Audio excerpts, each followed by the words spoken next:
Atma Sambhava yang agung, penyatuan dari para Buddha, kemuliaan dari belas kasih dan karunia, pelindung tunggal seluruh makhluk. Hanya padamu ku persembahkan tubuh, hati, dan kehidupanku, hingga aku mencapai pencerahan agung. Om Ahung Vajra Guru Pema Siddhihu.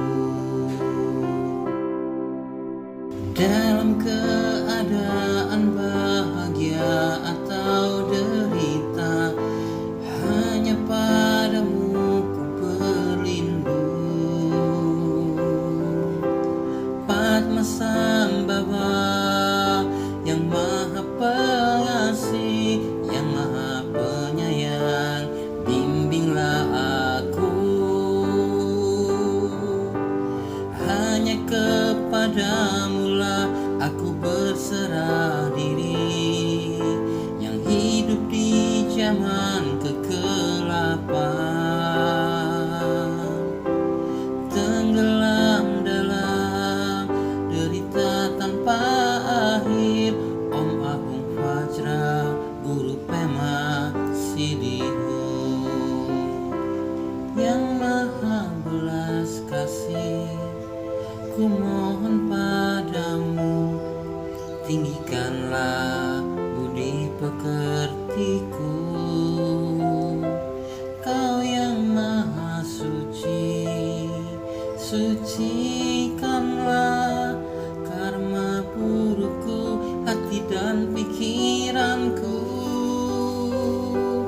Om Ahung Vajra Guru Pema Siddhihu, aku berdoa dari lubuk hatiku, karena Engkau tahu isi hatiku. Limpahkan cinta dan perlindunganmu. Om Ahung Vajra Guru Pema Siddhihu, aku berdoa dari hati kecilku, karena Engkau tahu isi hatiku. Ku mohon Engkau mengabulkan doaku. Om Ahung Vajra Guru Pema Siddhihu.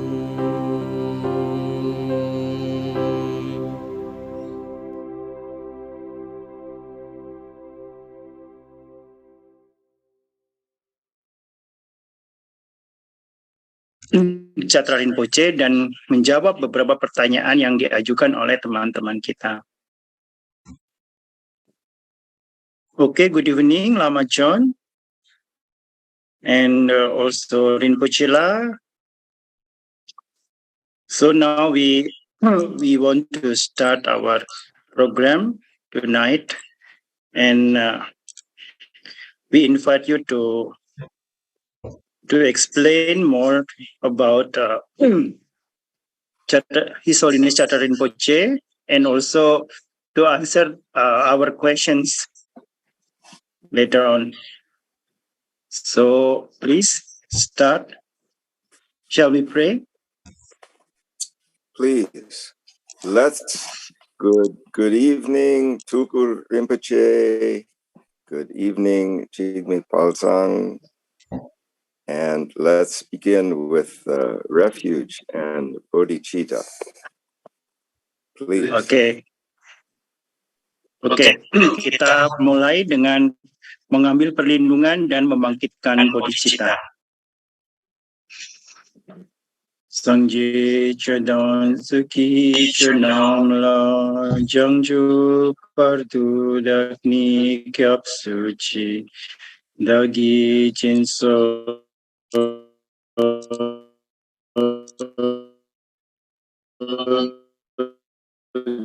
Kipe Sanam Ki Jidruparasho Onsu Ki Chanam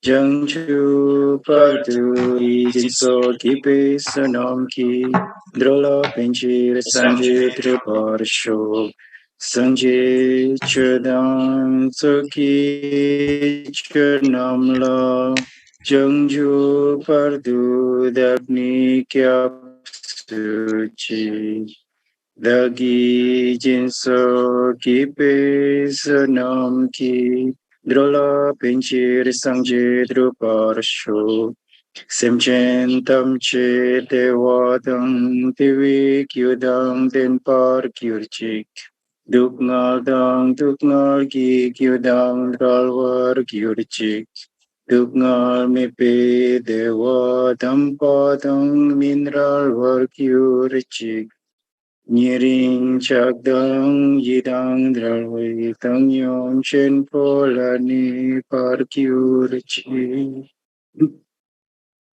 Okay. Please, Lama John, you can start.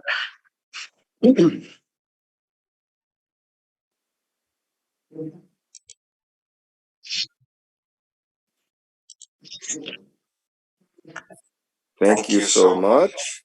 So I think this evening we were planning to have more of a conversation than just me speaking about His Holiness Jatro Rinpoche. So Jatro Rinpoche became holiness at the time when there were very few holiness. So this is back at that time. Actually, there were only 4 holiness. There was the heads of each of the Tibetan schools of Dharma at that time were considered holiness. Are you going to translate or should we not? Okay. Ya, jadi Lama John mengatakan bahwa kita malam ini akan melakukan percakapan dan juga beliau akan menjelaskan sedikit mengenai Jatro Rinpoche. Bagaimana Jatro Rinpoche menjadi holiness, dan holiness atau istilah dalam bahasa Indonesia sebagai pemangku silsilah itu sangat sedikit di dalam tradisi Vajrayana. Dan di setiap sekolah atau di setiap perguruan Tibetan Buddhism itu selalu mempunyai holiness-nya masing-masing. So at that time, there was only Dujum Rinpoche in the Nyingma school and the 16th Karmapa in the Kagyu school, Sakya Trinzen in the Sakya school, and Dalai Lama in the Gelugpa school. So those were the only holinesses. Ya, jadi pada waktu itu mereka mempunyai Dujom Rinpoche sebagai pemangku silsilah di tradisi di perguruan Nyingma, kemudian Karmapa ke-16 di perguruan Kagyu, Sakya Trizin di perguruan Sakya, dan Dalai Lama di perguruan Gelug. So then at that time, there were only very few other lamas that were considered even of that same level. Dan pada saat itu hanya sedikit lama yang bisa dianggap memiliki level yang sama dengan mereka. So at that time, perhaps Jatro Rinpoche and Dupo Khensi Rinpoche in the Nyingma school, Kalu Rinpoche, and perhaps Kamtro Rinpoche in the Kagyu school, and maybe Deshung Rinpoche in the Sakya school, and that was about the extent of the people that would be qualified to be the holiness. Ya, dan di waktu itu yang bisa dianggap setara dengan para holiness atau pemangku silsilah itu sangat sedikit. Seperti misalnya di tradisi Nyingma itu hanya punya waktu itu Dujom Jatro Rinpoche dan Dilgo Khyentse Rinpoche. Kemudian di tradisi Kagyu mempunyai Kalu Rinpoche, dan kemudian Deshin Rinpoche di tradisi Sakya. So after that time, some lamas became holiness because when Dujum Rinpoche passed away, then or after the 16th Karmapa passed away, they asked other people to become heads of the Nyingma school. And Kagyu school, they could never decide. A lot of searching and controversy. And in the Sakya school, Sakya Trinzen Rinpoche is still with us, and the Dalai Lama is still with us.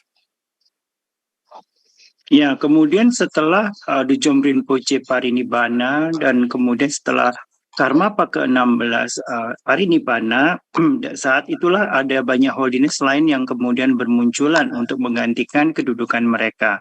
Dan seperti kita ketahui di tradisi Kagyu masih ada kontroversi tentang pengganti dari 16 Karmapa tersebut.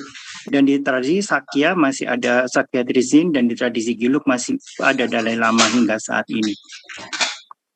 So in the Nyingma school, they were thinking to ask Jatro Rinpoche to become the head, but he was not interested. So they asked Dilgo Khyentse Rinpoche. Ya, di tradisi Nyingma mereka ingin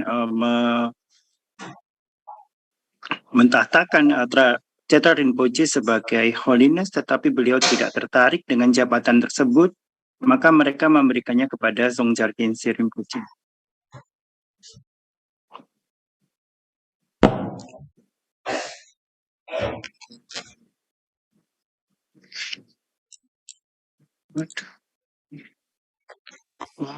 Okay, there, thank you.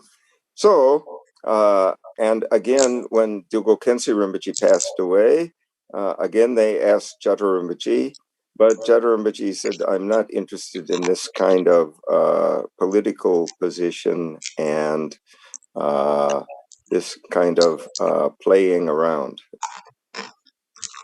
Ya, dan kemudian setelah Dilgo Khyentse Rinpoche parinibbana, Jatro Rinpoche kembali ditawari jabatan tersebut, tetapi beliau tidak tertarik dengan hal-hal yang bersifat politik. So at that time, Painter Rinpoche became the head of the Nyingma school and holiness after Dilgo Khyentse Rinpoche. Okay. Sorry, Lama John, please. I cannot reach. Time, Painor Rinpoche became the head of the Nyingma school. They asked him to be the head of the Nyingma school, and after Dilgo Khyentse Rinpoche passed away. Dan kemudian setelah Dilgo Khyentse Rinpoche parinibbana, maka Painor Rinpoche yang diminta sebagai pemegang silsilah atau holiness di dalam tradisi Nyingma. So the Nyingma school is different than the other three schools of Tibetan Buddhism. The other three schools are called the new schools. The Nyingma school is called the old school. Ya, perguruan Nyingma itu dianggap berbeda dari ketiga perguruan Tibetan yang lain. Karena tiga perguruan yang lain, yaitu Kagyu, Sakya, dan Gelug, itu disebut sebagai perguruan yang baru, sementara Nyingma dianggap sebagai perguruan yang lama. So the new schools are much more organized than the Nyingma school. They're newer, and they have a much more clear hierarchical organization. Dan perguruan yang baru tersebut lebih terorganisasi dan mereka mempunyai sistem hierarkis. Even when the Kagyu school is divided into the 4 great and 8 lesser Kagyu lineages, each of those Kagyu schools is organized very hierarchically with one person who's always recognized as the head of that school, head of that branch of the Kagyu school. Ya, bahkan di dalam silsilah Kagyu yang mempunyai 4 silsilah besar, 4 tradisi perguruan besar dan 8 perguruan kecil, itu sangat terorganisasi dan sangat hierarkis, sehingga di setiap tradisi itu, di setiap perguruan itu ada seorang yang menjadi pemimpin, yang menjadi kepala dari perguruan tersebut. But in the Nyingma school, it's never been that way. And it was only about 1650 or under the time of the 5th Dalai Lama in Tibet, who built the Podala. So almost 800 or 900 years after the time of Guru Rinpoche, that the Nyingma school had any kind of organization at all. Ya, tetapi di dalam tradisi Nyingma tidak ada seperti itu. Bahkan hingga pada zaman Dalai Lama yang kelima pun, Nyingma masih belum mempunyai satu organisasi yang terstruktur. Dan bahkan setelah 900 tahun setelah Guru Rinpoche parinibbana, meninggalkan alam manusia pun, tradisi Nyingma juga belum memiliki perguruan yang terstruktur tersebut. So almost 900 years after the time of Guru Rinpoche, then the Gelugpa school took political power in Tibet, and the Dalai Lama became not only a great Lama in the Gelugpa tradition, but he also became like the king of Tibet and the government administrator of Tibet at that time. 900 jadi years. setelah 900 years. Jadi setelah 900 tahun Guru Rinpoche meninggalkan alam manusia, Dalai Lama menjadi bukan hanya sebagai pimpinan atau kepala dari perguruan Gelugpa, tetapi juga menjadi semacam raja atau pemimpin atau administrator dari negara Tibet. So the 5th Dalai Lama and the 4th Panchen Lama before him, they were very, very strong administrators, not only lamas. Dan Dalai Lama dan juga Panchen Lama yang keempat itu merupakan seorang yang sangat kuat di dalam bidang administrasi. Mereka adalah seorang para administrator yang sangat kuat. And they definitely were not in favor of any political opposition. Sorry, who? They were not in favor of any political opposition, opponents. Dan mereka tidak suka dengan semua jenis oposisi yang bersifat politik. So at that time, the Nyingma school was almost completely unorganized.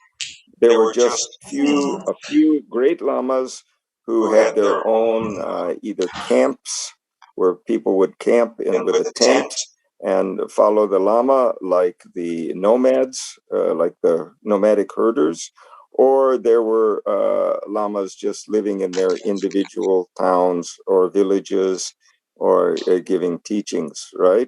And a few famous Terma discoverers, Tertons, from the Nyingma. Dan pada saat itu perguruan Nyingma tidak terorganisir dengan baik. Jadi mereka hanya mempunyai beberapa lama yang agung atau guru-guru yang agung yang mungkin tinggal di tenda-tenda dan mempunyai pengikut para penggembala nomaden yang menjadi murid-murid mereka. Dan juga mungkin ada sedikit terton atau penemu terma pada waktu itu. But at that time, the Kagyu school was very organized, and the Kagyu school had been the kings in central Tibet. And the Kagyu school was very, very wealthy. So the Dalai Lama school took a lot of advantage to suppress the Kagyu school. Dan pada waktu itu tradisi Kagyu sangat terorganisir dan mempunyai kekayaan yang melimpah. Sehingga Dalai Lama menekan mereka dan mengambil keuntungan dari mereka. And the Sakya school was highly or somewhat organized, but the Sakya school was very small, and the Sakya school wasn't doing anything political. And the Sakya school said to the Dalai Lama, "Oh yes, whatever you like, we'll do." So wasn't a lot of problem in the Sakya school, just with a few lamas that were practicing the Shendong philosophy. Dan di perguruan Sakya sendiri itu kecil dan mereka juga terorganisir, tetapi jumlahnya kecil. Dan kepada Dalai Lama mereka mengatakan, silakan melakukan apapun yang kalian yang Anda mau. Dan di dalam tradisi Sakya tersebut ada sebagian lama atau guru yang melakukan praktek Shendong. But at that time, the Nyingma school was very amorphous. It was just spread out every place. There was no political organization. And not only that, the fifth Dalai Lama, he liked the Nyingma school very much because his father and mother, the family that he was born to, were from the Nyingma school.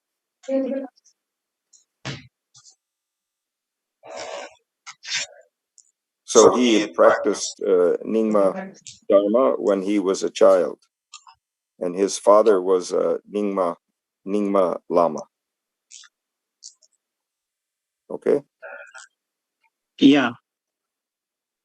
Dan di saat itu tradisi Nyingma belum terorganisir dengan baik, dan Dalai Lama kelima itu menyukai tradisi Nyingma karena orang tuanya merupakan pengikut dari tradisi Nyingma. So, and not only that, the some of the great Nyingma lamas, they were became the teachers of the fifth Dalai Lama. They were the fifth Dalai Lama's gurus, especially the Minderling Trichin Rinpoche, the first Minderling Trichin. From Minderling Gumpa, the first Minderling Rinpoche, he was a famous Terton treasure discoverer. He became one of the gurus of the fifth Dalai Lama. You're not hearing? Oh, very hot. Maybe just a moment. Maybe my phone is overheating.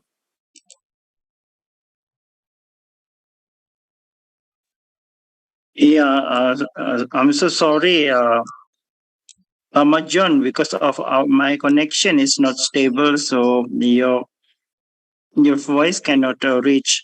May you repeat it, please, briefly, so I can translate it.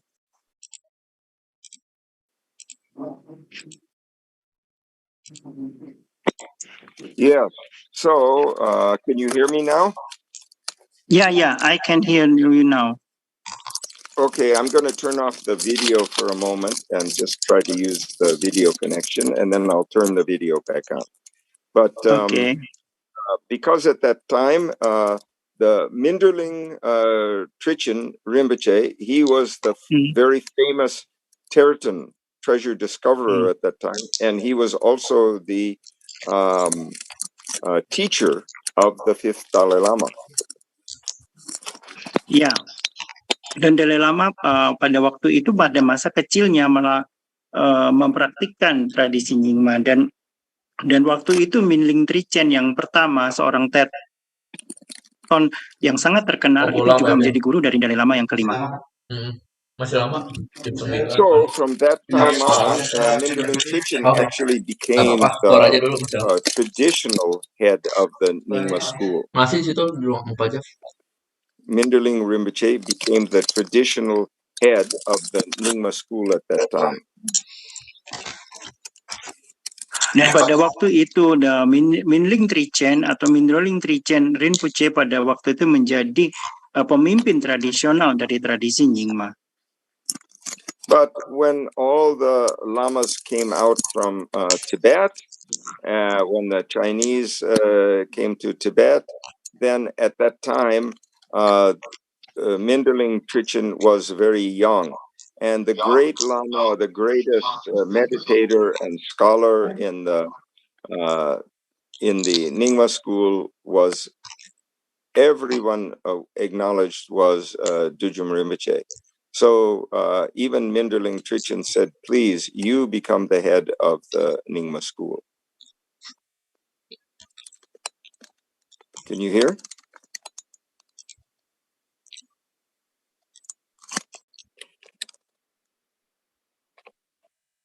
Can you hear? Wait a second, Lama John. Yeah. So I'm so sorry, Lama John. Our connection is not stable. Yeah, but jadi pada waktu itu, pada saat China memasuki Tibet, Mindroling Trichen itu menjadi pemimpin dari tradisi Nyingma. So at that time, Minderling Trichen is very young. So his teacher was Dujum Rinpoche. So he asked, he said, I'm not qualified to become the head of the Nyingma school. So you be the holiness, please. Can you hear? Dan pada waktu itu Minling Trichen sangat muda dan beliau mengatakan bahwa beliau belum layak untuk menjadi pemimpin dari tradisi Nyingma dan meminta gurunya Dujum Rinpoche untuk menjadi pemimpin dari tradisi Nyingma. So anyway, all this is a long way of saying there's not a tradition of being the holiness so much in the Nyingma school. And all these titles were only conferred by the Mongolian emperors and the Chinese emperors. They weren't something that the Tibetans made themselves.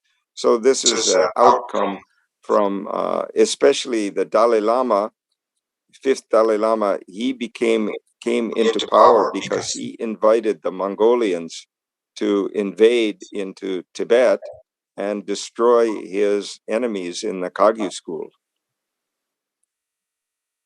That's how he became the king. Ya, jadi di dalam tradisi Nyingma sendiri,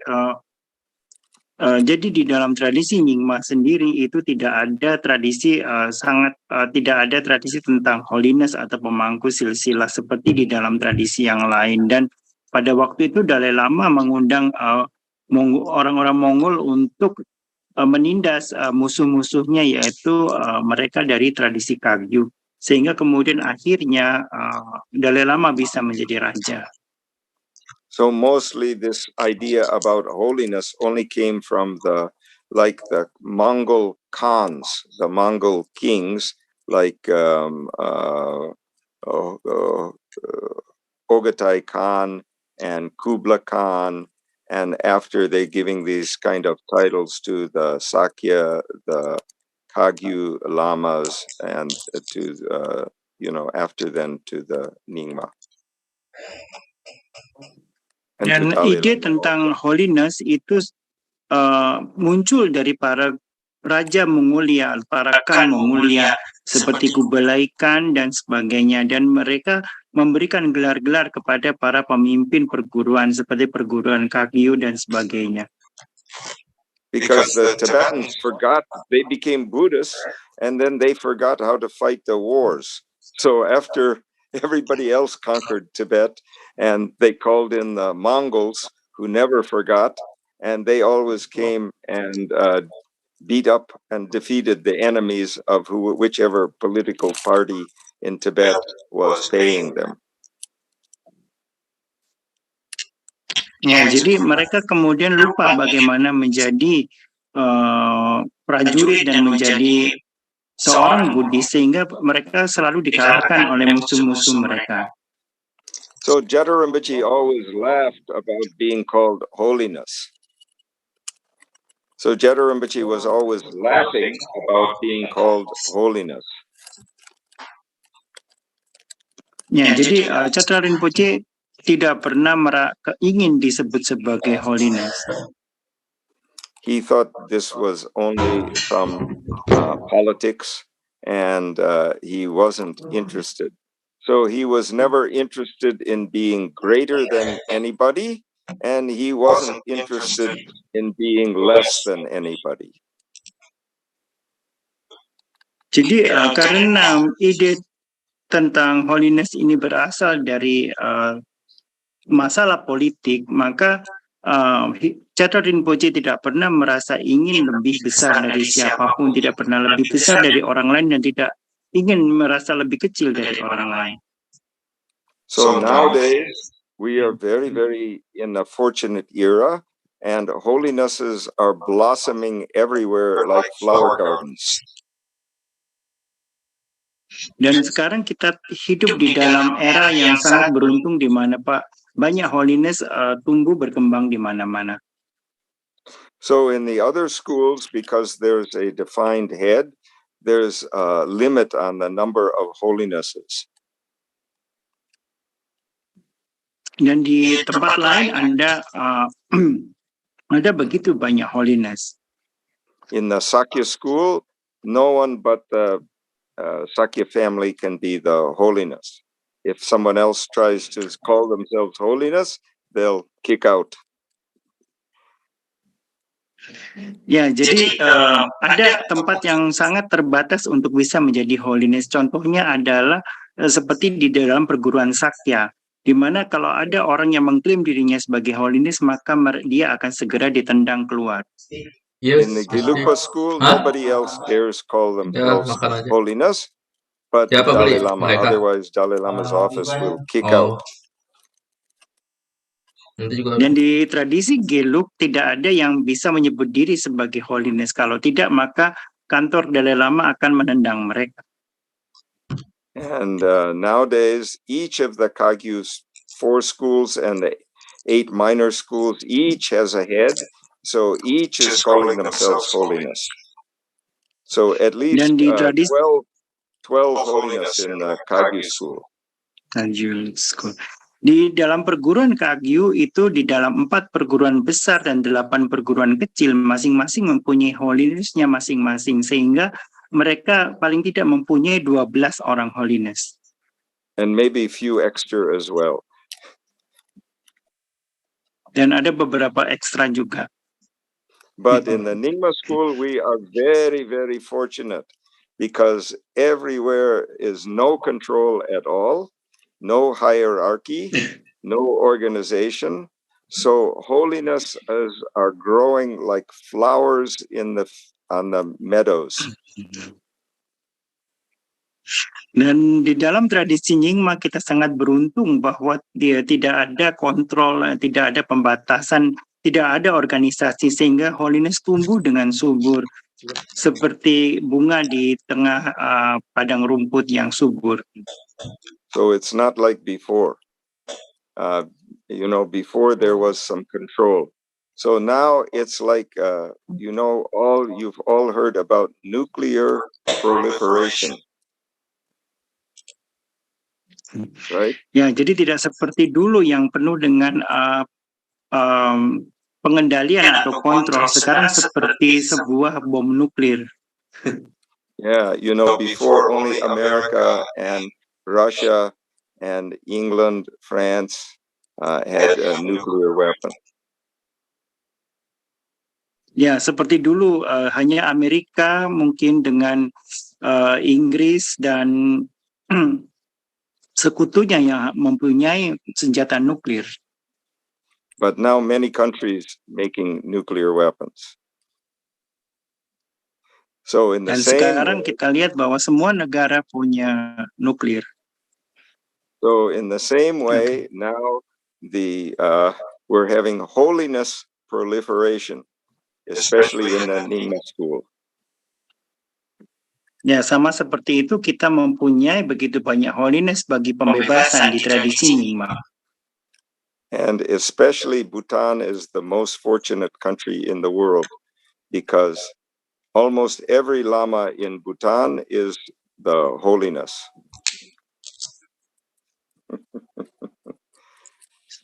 Can you hear? Sorry, my not stable any again. So would you like to repeat, please? Especially in Bhutan is very fortunate because in Bhutan we have the most holiness proliferation. Almost every Lama in Bhutan, if they Nyingma, they becoming holiness. If they're not holiness, Jadi seperti they are eminence. Ya, bahkan seperti di Bhutan itu ada kita mempunyai nuklir bagi pembebasan karena ada begitu banyak holiness di sana dan setiap Lama Nyingma bisa dipanggil sebagai holiness.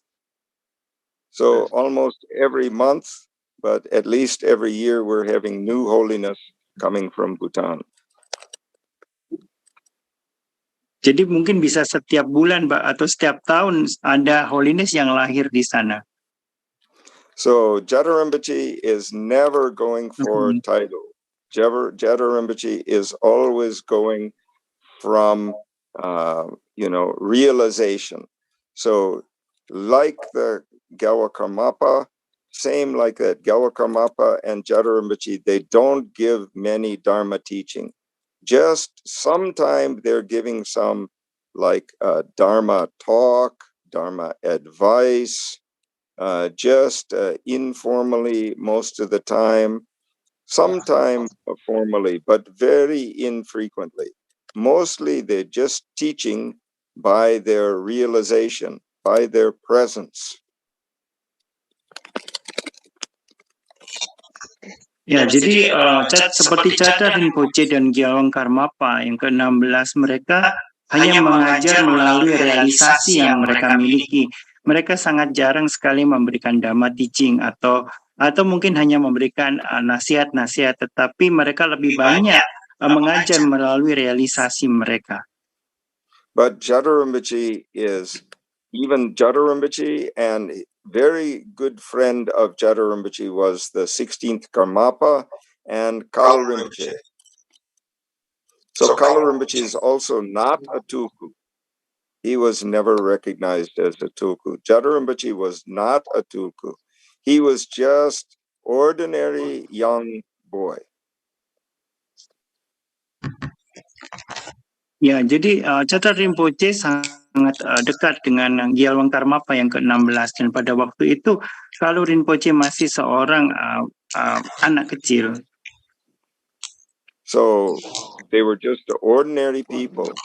So, but Jeta Rinpoche is more capable than Tulku. He's recognizing the Tulku. So that's how he recognized Tulku Rinpoche here.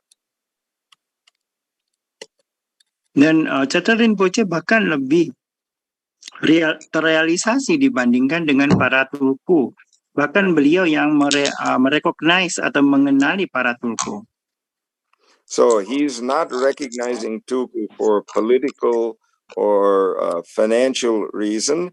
He's only recognizing Tulku that he think are the genuine incarnation that can benefit for the Dharma.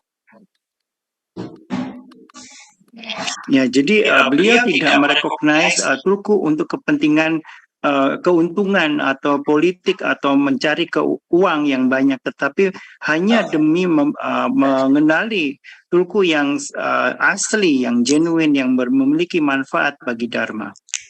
So Jeta Rinpoche was a very close friend with the 16th Karmapa, and every month the 16th Karmapa would invite Jeta Rinpoche, call him up on the telephone and say, please come to visit me in Sikkim, in Rumtek, or wherever the 16th Karmapa was staying, but usually in Rumtek in Sikkim.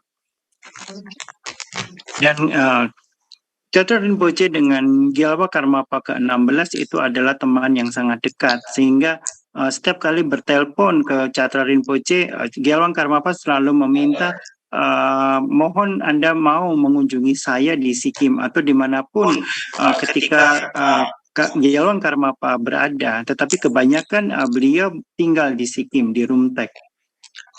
So, and aside from a very few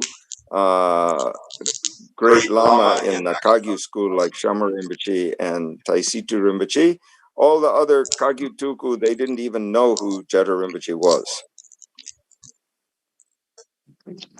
Jadi selain guru-guru besar seperti Shama Rinpoche dan Situ Rinpoche, tidak ada guru lama-lama yang lain yang ada di tradisi Kagyu yang mengenal Catra Rinpoche. So Jeta Rinpoche would go to Rumtek. He would stay 2 or 3 days there.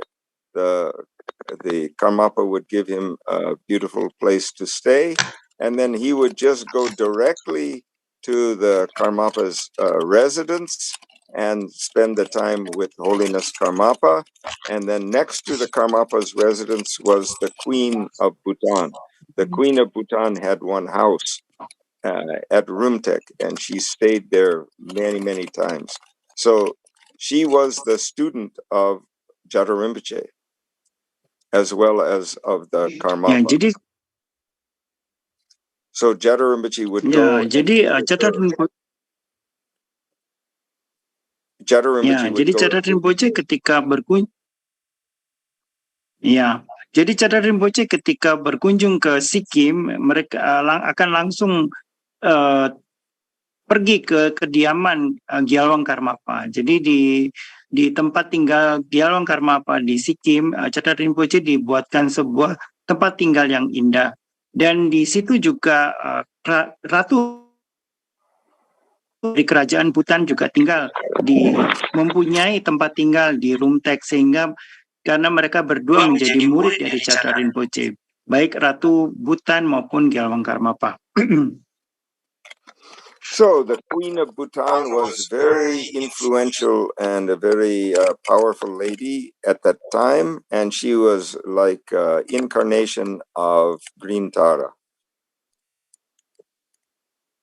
Dan Ratu Bhutan waktu itu merupakan seorang wanita yang sangat berpengaruh dan memiliki kekuasaan yang besar dan dianggap sebagai inkarnasi dari Tara Hijau. So the only pictures that Jeta Rinpoche had of other lamas in his room were Dujum Rinpoche and the 16th Karmapa and the Queen of Bhutan and his teachers from before, who were Khenpo Ngaga Rinpoche, Khenpo Ngaga from Katok, and the previous Zonsa Khyentse Rinpoche. Jadi foto lama yang ada di dalam koleksi Catra Rinpoche yang dipasang di tempat beliau hanyalah foto dari Dujom Rinpoche, kemudian foto dari Gyalwang Karmapa yang ke-16, foto dari Ratu Bhutan, dan foto dari guru beliau dari tradisi Katok yaitu Khenpo Ngaga Rinpoche dan Dzongjar Khyentse Rinpoche yang sebelumnya, yang terdahulu. So I was staying at Rumtek and studying there one time about 1980, and Jeta Rinpoche came. So he always just traveled with one driver. He had one man that drove his Jeep. He had a very, very simple, like an army Jeep that the Queen of Bhutan gave him. And he had one man that carried his bag and took care of the Jeep and drove, and just himself. He never coming with any attendants and lots of lamas or any horn blowing and cymbals and umbrella, nothing like that. Just wearing the simple clothes, and he's walking through the courtyard. So I saw him come one time to Rumtek. You know, I didn't know he was arriving, but as soon as I saw, so I went, I got the blessing, and I spoke with Rinpoche, and he said he's coming to visit the Gyalwang Karmapa, and then he just walked through Rumtek, through the courtyard, up to the Karmapa's house. And all the young Tulku there, they're saying, "Oh, who's that Lama? Who's that coming here, walking up to the Karmapa's house? Who is that? We don't know." Okay. Ya, jadi Lama John pernah belajar di Wihara Rumtek sekitar tahun 1980-an, dan pada waktu itu Chatra Rinpoche datang ke Rumtek ya dengan membawa seorang supir, seorang pria sederhana dan mengendarai jeep, dan pria itu yang membantu untuk membawakan barang-barang dari Chatra Rinpoche. Dan Chatra Rinpoche tidak datang bersama dengan rombongan lama atau mempunyai seorang attendant atau dayaka atau pelayan. Jadi hanya dengan seorang supir itu saja. Dan beliau juga tidak pernah datang dengan tiupan trompet dan sebagainya.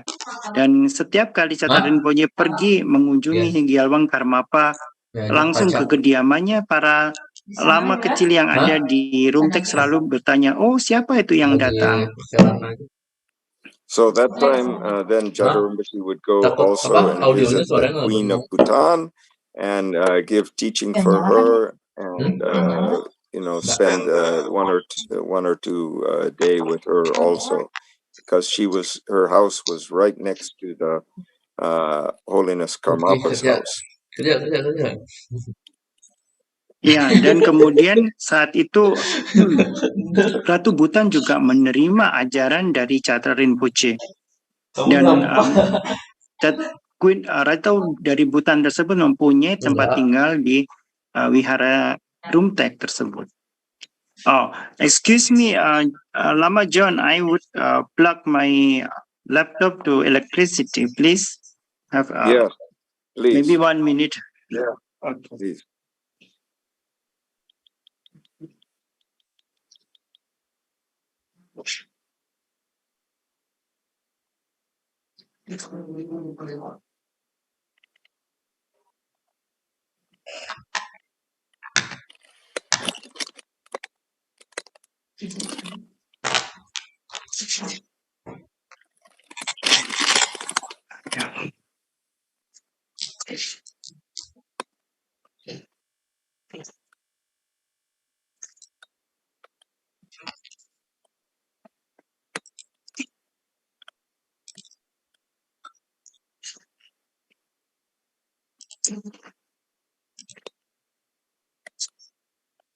Yes.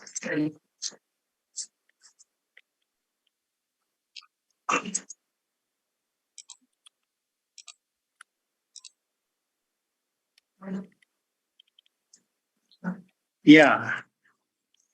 Okay. Oh, very nice.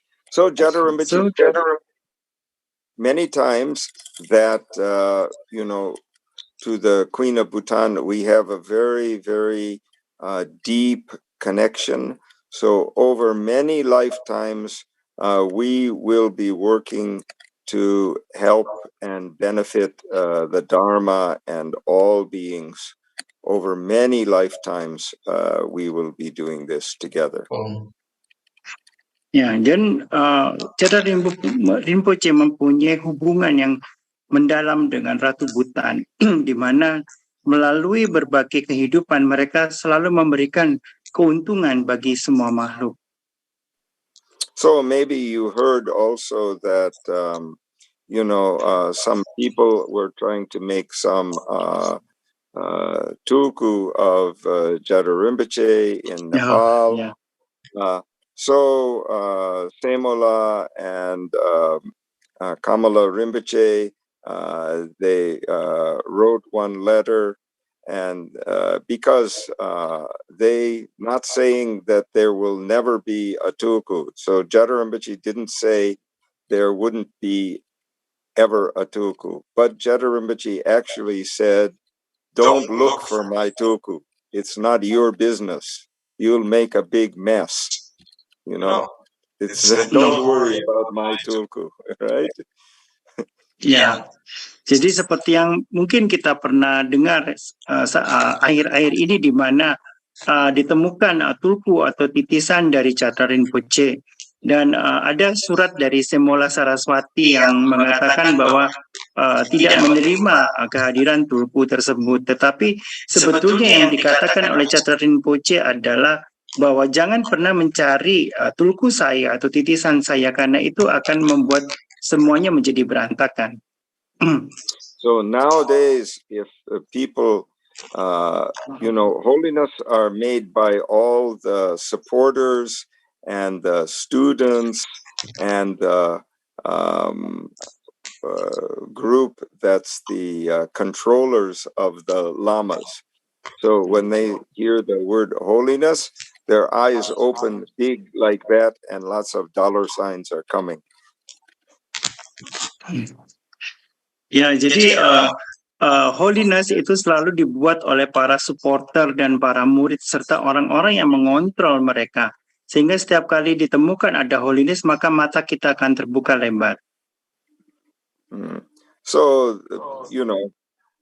there's also, of course, they have hope for Dharma benefit, but there's also becoming mixed with that lots of other motivations.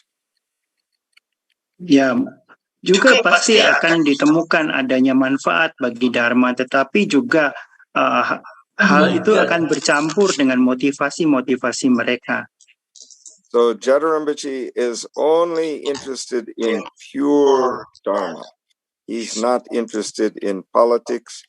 He's not interested in collecting money and finance. He's not interested in becoming famous. He's only interested in pure Dharma. Jada Rinpoche hanya tertarik kepada Dharma yang genuine, yang murni.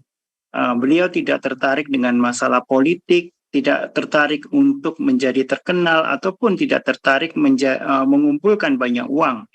Jada Rinpoche hanya tertarik kepada Dharma yang murni. He's always interested in true Dharma, and he's not making himself like a great person. At the same time, he's never feeling that he's beneath some other person. Ya, dan beliau selalu tertarik kepada Dharma yang sejati. Beliau tidak tertarik untuk menjadi orang yang paling besar di antara orang lain, ataupun mereka orang yang paling dibutuhkan oleh orang lain. For most, even with most Lama, he never made prostration. Only 2 or 3 Lama he made prostration. Dujum Rinpoche, Gyalo Karmapa, and one time I saw he made a prostration to Shama Rinpoche. Dan Jada Rinpoche tidak bersujud kepada banyak guru yang lain. Guru-guru yang dilihat oleh Lama John di mana kepada siapa Catra Rinpoche melakukan sujud hanya kepada Dujom Rinpoche, kepada Gyalong Karmapa, dan Lama John pernah sekali melihat beliau bersujud kepada Shama Rinpoche. So otherwise, he just walk in the room and sit down right next to the Lama there. Ya, biasanya dia hanya duduk di sebelah Lama tersebut. And Jada Rinpoche also almost never giving initiation. If other people want lots of initiation, then he would ask Pena Rinpoche to please come. He would ask Dojum Chen Rinpoche to please come. He would ask Tukul Teglo to please come. He would ask Katok Moksa Rinpoche to please come and give these initiation the people want. He's not interested. Only time he gave initiation is if people are doing the 3-year retreat. Then he would go inside the retreat and just give them the initiation they need. Otherwise, almost never. Very rare. Dan Jada Rinpoche hampir tidak pernah memberikan inisiasi atau abhiseka. Dan jika ada orang yang memohon kepada beliau untuk memberikan abhiseka, maka beliau akan meminta kepada Peno Rinpoche atau Drukchen Rinpoche atau Rinpoche yang lain untuk memberikan abhiseka. Dan jika beliau ingin memberikan abhiseka, maka beliau akan memberikan kepada mereka yang melakukan retret 3 tahun. Dan beliau akan masuk ke dalam retret tersebut untuk memberikan abhiseka.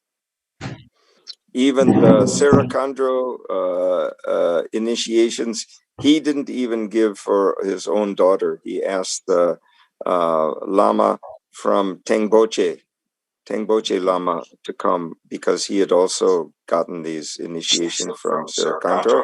He asked him to come and give even to his own daughter. What Lama? Kempoche? Tengboche from Nepal. Tengpoche. Oh, Yeah, from Nepal. way up by Mount Everest. He Oh, was from Mount very, Everest. very good Sherpa Lama.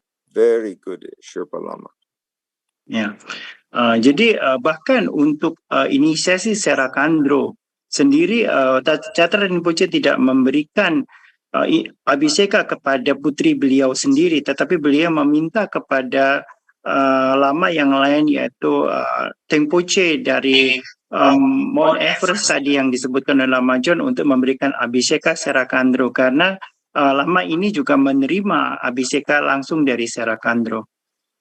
Even though Jada Rinpoche was the main lineage holder for that Serakandro tradition, he didn't give the initiation. And even though he was the main lineage holder for the Dujum Tersar tradition, after Dujum Rinpoche passed away, main lineage holder was Jada Rinpoche. Dujum Rinpoche wrote one page that told that Jada Rinpoche is the main lineage holder. You must follow him. But when the Tulku for the Dujum Rinpoche needed to receive the initiation, Jada Rinpoche also, he didn't give. Ya, bahkan walaupun Catra Rinpoche adalah pemangku utama dari silsilah Serakandro, beliau tidak mau memberikan abhiseka. Dan juga walaupun beliau adalah pemegang utama dari silsilah Dujom Tersar, setelah Dujom Rinpoche parinibbana, beliau pun tidak mau memberikan abhiseka, bahkan kepada Dujom Yangsi yang sudah ada waktu itu.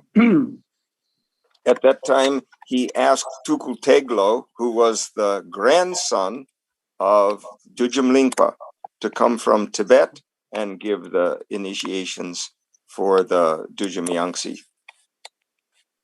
Ya, dan Catra Rinpoche meminta kepada Tulku Teglo, cucu dari Dujom Lingpa, untuk memberikan abhiseka atau inisiasi kepada Dujom Yangsi. And so that's one reason why Jada Rinpoche stayed very, very healthy. Dan itulah rahasianya mengapa Catra Rinpoche selalu berada dalam kondisi yang sehat. One was because he practiced so much salung, he practiced so much internal yoga. Other reason is because he's always doing some physical work.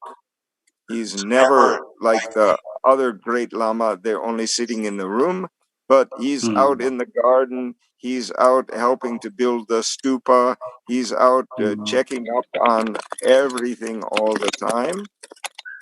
And third thing is that he's not giving so many initiation, very few initiation, only to the people staying in the retreat, otherwise almost never giving initiation. Jadi rahasia apa yang menjadi Catra Rinpoche tetap sehat sampai tua adalah, pertama, karena beliau rajin melakukan latihan calung. Kemudian yang kedua, beliau aktif melakukan kegiatan fisik seperti kegiatan di kebun, kegiatan membangun stupa dan sebagainya. Lain seperti lama yang tidak seperti lama yang lain yang hanya duduk di dalam kamar, tetapi beliau sangat aktif di dalam kegiatan fisik. Kemudian yang ketiga, beliau sangat-sangat jarang memberikan inisiasi. Hampir tidak pernah memberikan inisiasi kecuali kepada mereka yang sedang melakukan retreat 3 tahun. And he's always acting in a very simple and direct and truthful manner. He's not always telling things very truthfully. So that's the reason many of the Tulku, young Tulku, famous Tulku, they're very afraid to go and see him. Even though they respect him so much, they want to go and see, but they're very afraid, and especially they're afraid to visit him with all their disciples, because they're always thinking, oh, what if I go and see Jada Rinpoche and he says something about me? in front of all my. Then very embarrassing. Yeah. So they're always thinking twice to go and see him. Ya, jadi Catra Rinpoche adalah seorang yang sangat rendah hati, kemudian sangat terus terang dan jujur di dalam mengatakan sesuatu. Ya, tidak ada yang ditutup-tutupi. Jadi banyak tulku yang sering merasa takut jika berkunjung kepada beliau karena takut nanti dibacain sama Catra Rinpoche, dikatain sesuatu yang mungkin mereka tidak suka begitu. Jadi akhirnya mereka takut kalau berjumpa dengan Catra Rinpoche karena beliau adalah seorang yang sangat terus terang, rendah hati dan sangat jujur, ya, tidak ditutup-tutupi. And Jethro Rinpoche also is very famous for long life, and another reason is because he's very happy always. So many days he feel very nice. So he said, "Okay, in the afternoon, let's go. Let's have picnic, right?" So he would go out in the countryside, just pick some very beautiful place and put some cloth on the ground, and everyone would sit there and have a tea and a picnic and some snacks and have relaxing like a meditation and chatting and very, very happy time. Ya, jadi dan salah satu lagi rahasia umur panjang dari Catra Rinpoche adalah beliau itu adalah seorang yang sangat bahagia. Jadi beliau selalu datang setiap kali beliau merasa senang dan kemudian mengatakan, oh ayo kita pergi piknik, kita cari tempat yang bagus. Kemudian mereka menggelar kain di situ, duduk di situ sambil minum teh dan makan snack. Jadi sangat bahagia. So he's very happy. And that's helping for long life. And he's also very spontaneous. Dan beliau adalah seorang yang sangat bahagia sehingga itu membuat usianya panjang. Dan beliau juga seorang yang sangat spontan. So, you know, in Nyingma school, most important ideas are primordial purity and spontaneous activity, spontaneous presence. So Jethro Rinpoche is really acting from both of those principles all the time. Ya, jadi ada di dalam Nyingma itu satu prinsip primordial purity atau kemurnian asali yang bersifat spontan. Jadi beliau selalu berada di dalam kondisi tersebut. Beliau yang berada di dalam kondisi yang murni dan spontan, terus-menerus. So spontaneous activity we also calling like temdrel, means auspicious coincidence. So Jethro Rinpoche is very much acting out of what is turning out auspiciously, spontaneously, what is happening, and immediately he make a plan according to that, following on that. Ya, jadi ada yang disebut sebagai tendril atau auspicious spontaneously. Jadi suatu kegiatan yang spontan yang membawa keberuntungan atau membawa berkah, dan beliau selalu melakukan kegiatan-kegiatan beliau secara spontan pada saat itu.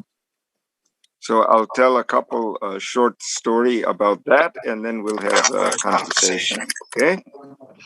Oke, jadi kita akan mempunyai dua lagi kisah seperti itu, dan kemudian kita akan lanjutkan dengan percakapan atau tanya jawab.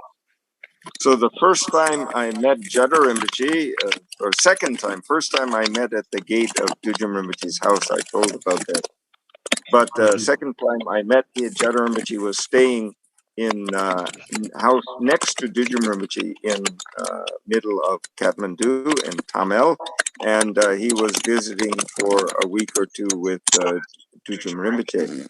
And I went to visit Jethro Rinpoche there, and I just came back from the Trakpo Maratika, which was the place where Guru Rinpoche did the long life practice. Ya, jadi Lama John berjumpa dengan Catra Rinpoche di kediaman Dujum Rinpoche seperti yang pernah diceritakan oleh beliau pada waktu itu. Jadi Dujum Rinpoche, Chatra Rinpoche tinggal di sebelah rumah Dujum Rinpoche, dan pada waktu itu Lama John mengunjungi Chatra Rinpoche setelah melakukan ziarah atau retret di Gua Maratika. So that time Jada Rinpoche was staying there with all his family, and I came and I brought back from Maratika some water from inside the Pumbaa in the cave, and some rock from the place, and some leaf, and some wood, and some other soil from Maratika, small in the package, and some water in the bottle. And I brought and I offered to Jada Rinpoche, and so he was very, very happy. He said, "Oh, very good, Temdril," and he gave me 20 rupees. He gave me 20 rupees to go and have some tea. He said,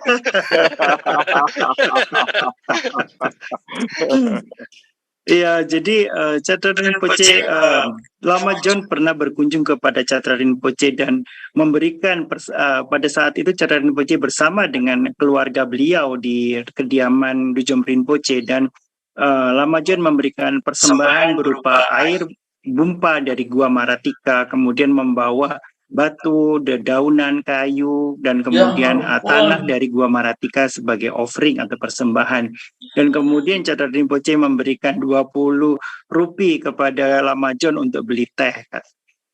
So that time it was never sure where Jada Rinpoche would be. So many people wanted to come and visit him or meet him or ask him all kind of thing. But in the morning he would get up, and then even he wouldn't tell the attendants what the plan was. And then he would say, "Okay, get the car, we're going to go." And then nobody brushing the teeth, nobody eating breakfast, nobody anything. As soon as Rinpoche was finished with the tea, okay, get the car ready.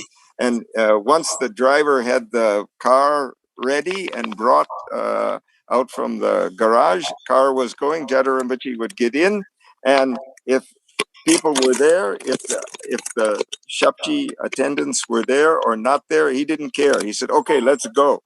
And all the Shapchi, all the attendant for Rinpoche, they're running to get this, running to get that, and some get left behind. They have to follow in the taxi or this or that.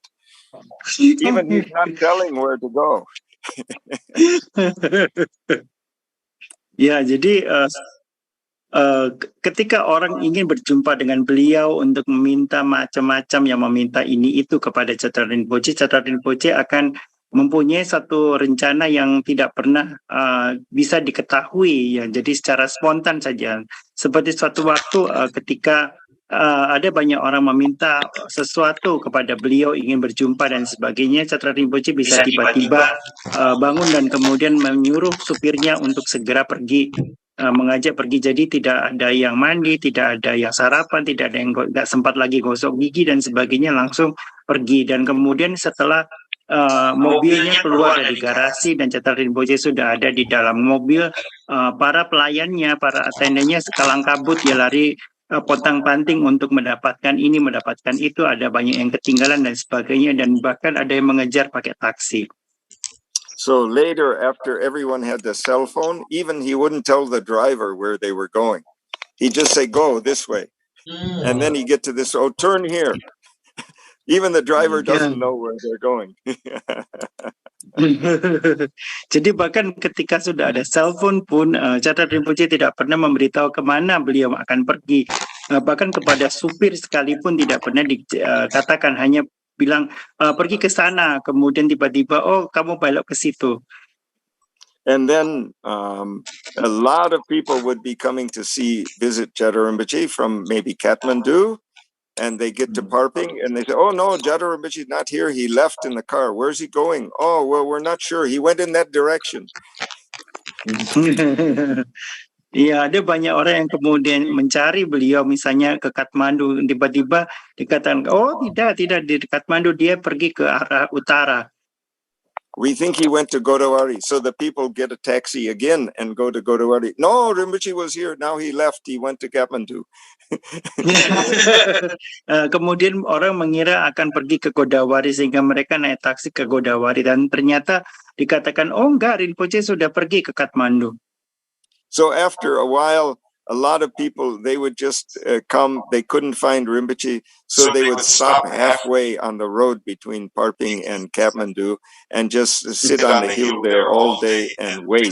And when they saw Rinpoche's car coming, either going one way or the other way, then they would rush out in the middle of the road and stop the car and offer the kata and speak to Rinpoche. Jadi akhirnya karena tidak berhasil mencari Catra Rinpoche, akhirnya mereka berhenti di antara di perhentian antara Parping dengan Kathmandu dan duduk di sana untuk menunggu Catra Rinpoche lewat. Jadi kalau misalnya lewat ke arah mana mereka akan mengejar dan kemudian berbicara dengan Rinpoche. So even they didn't want to, they ended up having a whole day picnic. Even they weren't planning on it. They had to sit on the hillside there waiting for him. Ya, jadi walaupun mereka tidak merencanakan piknik, jadi mau nggak mau mereka harus piknik dengan duduk menunggu Catra Rinpoche. So one day, Jada Rinpoche, one man had visited in Tibet, and he brought back this terma hat that maybe you saw the picture of Jada Rinpoche, the Rinpoche style hat, but a big, tall, pointed hat with a picture of Kuntu Zangpo Samantabhadra in the front. You've seen many famous picture of Jada Rinpoche with that hat on. So that was a terma, treasure discoverer from maybe 500 years, 400 years before in Tibet. Jada Rinpoche had that hat. Oh, jadi ada kisah di mana ada seorang dari Tibet yang membawa sebuah topi terma ya. Jadi topi ini merupakan satu terma atau harta karun di mana topi tersebut di depannya ada gambar Kuntu Sangpo atau Samantabhadra dan mungkin ada gambar di mana Catra Rinpoche memakai topi tersebut. Okay. Yeah, so one day Jada Rinpoche is driving in Kathmandu with his jeep and just the driver, and he's right in the center of Kathmandu on Durbar Marg, the central street right next to the Yak and Yeti Hotel. So he told the driver, "Okay, stop here."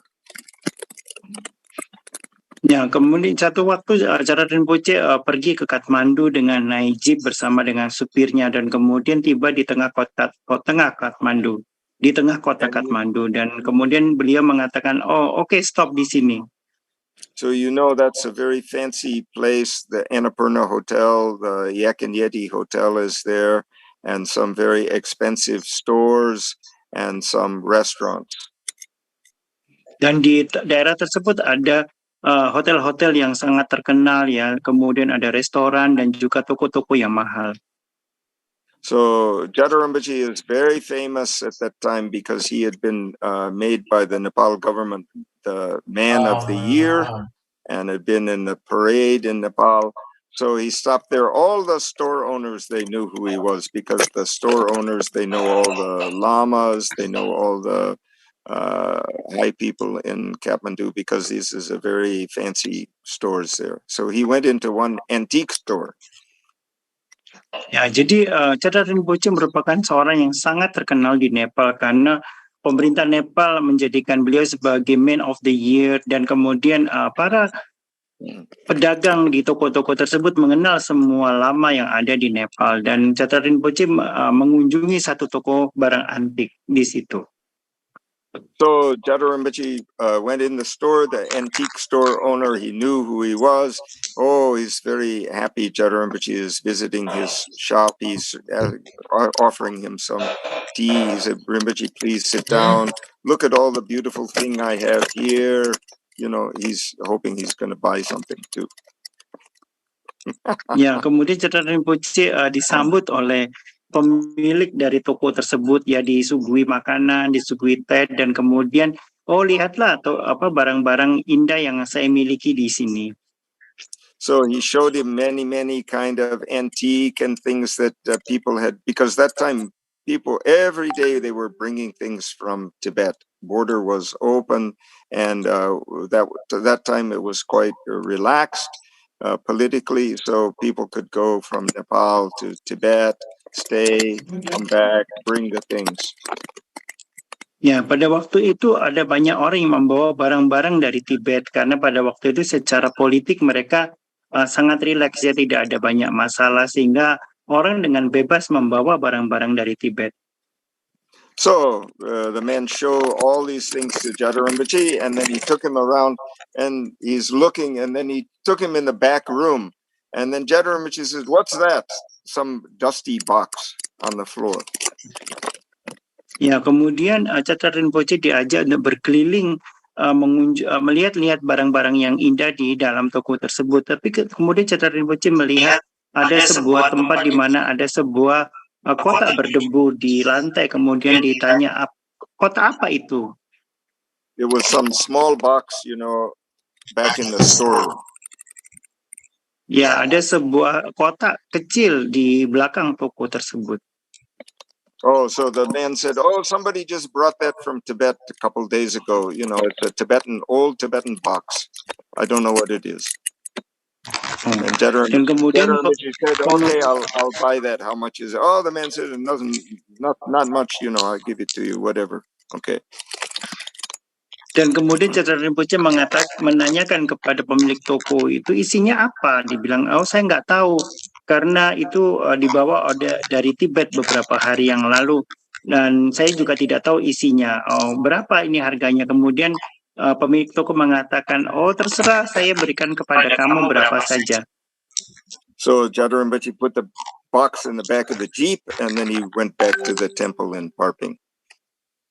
Dan kemudian Catar Rinpoche membawa kotak tersebut ke dalam jeep dan akhirnya beliau kemudian mengendarai sampai kemudian parkir di sebuah wihara. Then the next day in the morning, he called everyone. He took out the box. He had his monks there clean the box, and then he took out his very famous Lama hat, and he said, "This is the box, original box for this particular hat that's part of the Terma discovered," like that. And then he showed the hat fit perfectly in that box, like that. Dan kemudian setelah itu dia meminta para biku di situ untuk membersihkan kotak tersebut, dan kemudian ternyata setelah dibuka isinya merupakan topi yang merupakan terma yang berharga tadi yang diceritakan sebelumnya. So this is another example of his perfect spontaneous activity. How would he know? Nobody told him this box was in this store, right? And there's 100 antique stores there. Ya, jadi itu adalah salah satu contoh di mana kegiatan spontan beliau yang sangat sempurna, di mana siapa yang mengatakan kepada beliau ada sebuah toko antik di situ, dan toko antik tersebut ternyata membawa terdapat sebuah terma di dalamnya. So if Rinpoche hadn't gone that day, maybe 2-3 days the fellow would sell it to just anybody. They carry it away to some other country, finished. Ya, kalau misalkan Rinpoche tidak datang ke sana, mungkin pemilik toko sudah menjualnya pada orang lain. Jadi seandainya Catar Rinpoche tidak berkunjung ke dalam toko tersebut, maka mungkin pemilik toko itu menjual kepada orang lain. So one time I saw Kamala Rinpoche. She did the same thing in America. We were going in this small town in Idaho, very small town in the rural area in Idaho, not remote area. And then we're going in this small town. She said, "Oh, is there one thrift store here?" Sometimes she went in the thrift store, America, where they're selling the secondhand things. The things that people make a donation. Thrift Second hand store. shop aja. Yeah. Oh, So, second-hand shop. the man that's driving the car said, "Oh, I think there's one around. Oh, yes, here's a new one. It just opened up a couple of weeks ago." So she said, "Stop, I want to go in there." Ini siapa Karma apa ya? Kamala. Oh, Kamala Kamala Rinpoche. Poche, Sang Yu Kamala. Oh, Sanggit Langsung. Kamala.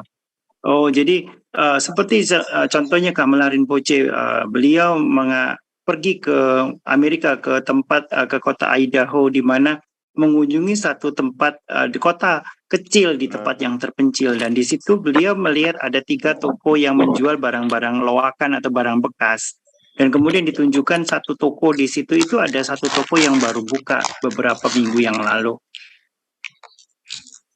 So this was about 6 or 7 years ago. Ya, itu sekitar 6 atau 7 tahun yang lalu. So she went in the thrift store. Immediately they had one case where they had some more smaller, nicer items. They had one glass case. She started to look in there. She said, "Oh, show me this necklace. One necklace there." Ya, kemudian beliau melihat ada sebuah kalung ya di situ yang kelihatan menarik. Kemudian Kamala Rinpoche mengatakan, "Oh, tolong berikan kalung tersebut kepada saya." So the man is taking out the jewelry out of this case to show her, and there's one necklace. It has 16 or 18 Z beads. You know Z beads that the Tibetan wear? Z very, beads. very expensive. Very expensive, very precious. Yes. Ya, jadi kemudian ketika Kamala Rinpoche meminta kepada pelayan itu untuk membuka kotak perhiasan tersebut, maka di situ terdapat sebuah kalung dengan 18 atau 19 buah batu Z. Ya, batu Z itu merupakan satu batu yang sangat mahal dan sangat berharga bagi orang Tibet. So she saw that. She said, "Do I get a discount? Is there any discount?" Terus kemudian beliau mengatakan, apakah saya boleh mendapatkan diskon untuk kalung ini? And they said, "Yeah, for the senior citizen, we have discount 30%." 30%. Dan kemudian toko itu mengatakan, "Oh ya, untuk warga senior kita punya diskon 30%. He said, "Are you over 60 years old?" She said, "Yes." So, okay, you get the discount. She said, "How much?" They said, $3.50. $3.50 is normal, but for you is $2.50 today because of discount. Kemudian pemilik toko menanyakan kepada beliau, apakah Anda berumur lebih dari 60 tahun? Ya. Kemudian berapa harganya dari kalung ini? Dikatakan bahwa harganya adalah $3.50. Tetapi karena Anda seorang warga senior, maka kalung ini berharga $2.50. So she took out her pocketbook and paid them $2.50 and bought this whole necklace of 16 Z beads and put in her purse, and then thank you so much, and then got back in the car. Okay, let's go. The Z beds only for $2.50. Yeah, very cheap. Yep. Because they don't know. Yeah. They never saw this in Idaho. You know, it's the very remote rural area in America, right? They have no idea what this is. Just somebody brought and donated. Oh, ya, jadi kemudian Kamala Rinpoche membayar $2.50 dan membawa 16 biji batu Z tersebut yang kemudian masukkan ke dalam dompetnya, dan kemudian terima kasih banyak untuk batu Z-nya. Ya, jadi batu Z yang sangat berharga tersebut hanya dihargai $2.50 karena di Idaho itu di tempat yang terpencil tidak ada orang yang tahu berapa harga dari batu tersebut. And that day, just myself, I was the translator, and she was Sayum Kamala, and one American man and his girlfriend. They're the drivers, you know. And the driver, he'd seen about the Z-beat before, so his eyes were like this. His eyes were almost falling out of his head. He couldn't believe. Iya, jadi pada waktu itu Lamajun menjadi penterjemah bersama dengan satu supir dan pacarnya. Dan supirnya tersebut tahu tentang batu Z, dan kemudian matanya melotot, membelalak sampai mau keluar melihat batu 16 biji batu Z dengan harga $2,5 tersebut. So after we got back on the highway, then she stopped at the special place for the war memorial. She gave one blessing. He took the picture of her standing there with the countryside and that town in the background. And then in the picture, there's some kind of light is coming out of the picture. So he's very, very surprised. Ya, kemudian beliau sampai ke jalan besar dan kemudian tiba di sebuah memorial atau semacam taman makam pahlawan begitu, kemudian mengambil gambar atau foto di situ, dan kemudian di foto tersebut terlihat ada cahaya yang keluar dari kepala, di atas kepala Sang Hyang Kamala. He said he thinks something wrong with the camera. Yeah, maybe. Ya, kemudian sang itu temannya mengatakan mungkin ada masalah di kameranya. So then Sayum Kamala, she took one of the Z-bead the next day and she made a blessing on it, and she gave it to the driver. Then he's very happy. Dan kemudian Sang Hyang Kamala di keesokan harinya memberikan blessing kepada driver itu dan memberikan satu butir batu Z kepada supir tersebut. Anyway, so I'll tell the last story, very short, about Jada Rinpoche, and then we'll have a discussion. Okay, so one time we were in Swayambhu Stupa, and Jada Rinpoche was staying there. Every day he liked to walk around the bottom of the Swayambhu Stupa, about 2 miles. It's maybe 1.5 miles, short walk on the level around the base of the Swayambhu Stupa hill. Ya, dan suatu hari ini ada satu cerita yang pendek tentang Jada Rinpoche satu lagi. Jadi suatu hari Jada Rinpoche pergi ke Swayambhu Stupa, ya Stupa Swayambhuna, dan beliau biasanya suka berjalan sekitar 2 mil berkeliling di daerah situ. So that time, Jada Rinpoche had many students and other Lama that are living nearby there. They always wanted to come and walk around the stupa with Jada Rinpoche. So many of the Lama, they're quite well-known Lamas in Kathmandu, and they're looking very smart. You know, have very nice clothes and very good looking, like a very professional Lamas, you know, older.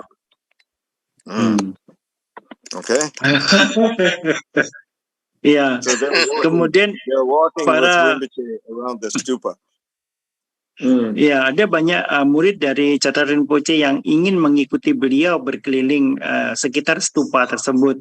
Mereka nampak seperti Lama yang profesional, ya, dengan wajah yang serius, dengan memakai baju yang bagus, ingin berjalan bersama dengan Jada Rinpoche.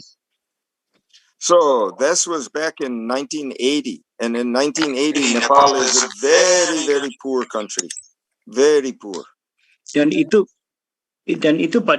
terjadi pada tahun 1983, di mana pada waktu itu Nepal adalah sebuah negara yang sangat miskin. So they're walking around the backside of the stupa, mostly in the forest area, and one German tourist, he's coming the other way on the road there, and he just saw Jada Rinpoche, and immediately he went right up to Jada Rinpoche, and he bowed down. Then he offered Jada Rinpoche $100 bill. Wow. So that's a lot of money. Kemudian Ya, pada waktu itu ketika Chatra Rinpoche berjalan di belakang stupa, ada seorang Jerman yang kebetulan datang berlawan arah dengan beliau. Kemudian orang tersebut segera menemui Chatra Rinpoche dan memberikan persembahan berupa uang sebesar $100 Amerika. Dan uang $100 Amerika itu merupakan sebuah jumlah yang sangat besar pada waktu itu. That time, $100 US, you could live for 3 months in Nepal. Food, rent, everything.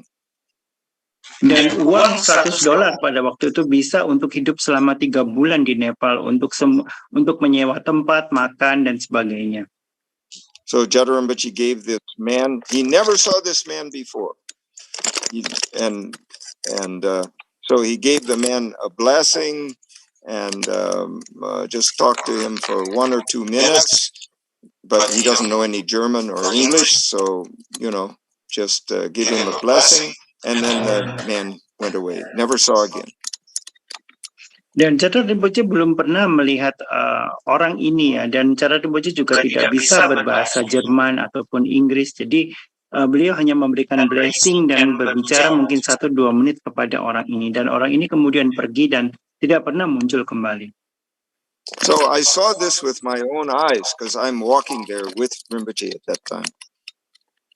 Dan Lama Jun melihat dengan mata kepalanya sendiri karena pada waktu itu Lama Jun juga sedang berjalan bersama dengan Chatra Rinpoche. So the other lamas are watching this, then, they're looking, whoa, $100, wow, right? Right. Dan kemudian lama yang lain mengatakan, wow, itu $100. Dia bilang. Yeah. So then they all group, we walk on for 2-3 minutes. Nobody says anything. Dan kemudian kelompok itu berjalan selama 2 atau 3 menit tanpa berbicara sepatah kata pun. Then Jada Rinpoche knows what these other lama are all thinking. Dan Chatra Rinpoche tahu apa yang dipikirkan oleh lama yang lain tersebut. Yeah, they thinking, I'm looking very smart. I'm such a good lama. He give to Jada Rinpoche $100. He didn't give anything to me. Jadi lama tersebut berpikir, saya seorang lama yang terpelajar, lama yang sangat profesional. Mengapa saya tidak mendapatkan $100 sementara Chatra Rinpoche mendapatkan $100? Yeah, some other one there, Tulku, some other Kempo, some other like that, So then Jada Rinpoche, he just stopped in the middle of the road and he turned around and looked at the other lama with him and he says, that's the difference between me and you. Ya, kemudian Chatra Rinpoche berjalan, kemudian tiba-tiba berhenti dan kemudian menoleh ke belakang dan sambil mengatakan, inilah bedanya saya dengan kamu. Yeah. So then they're all very, very surprised and embarrassed. Dan mereka semua sangat terkejut dan malu. So we have to be very, very careful always not only what we're saying, but what we're thinking when we're next to the Jada Rinpoche. Ya, jadi kita harus sangat berhati-hati, bukan hanya dengan ucapan, tapi juga dengan pikiran kita jika kita bersama-sama dengan Chatra Rinpoche. Okay, maybe we start with question and answer, Lama. So that's a question and answer. Okay. All right, I will give the Jiwa Karma Doje the first question.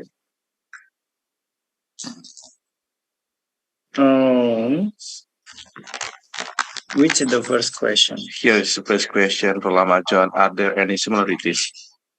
The first question is, are there any similarities between Zen and Vajrayana? Or are they really different?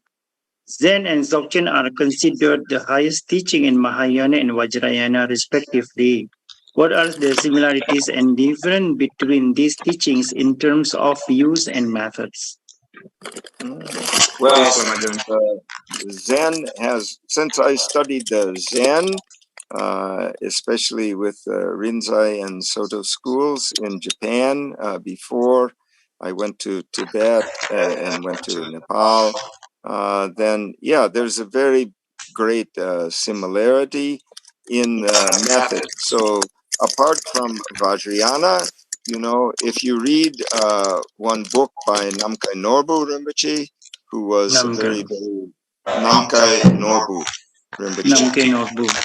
Yeah, he wrote one short book about the difference and similarity between Zen and Dzogchen. But basically, the method is the same, especially if you're just doing pure Dzogchen, not connected with Vajrayana.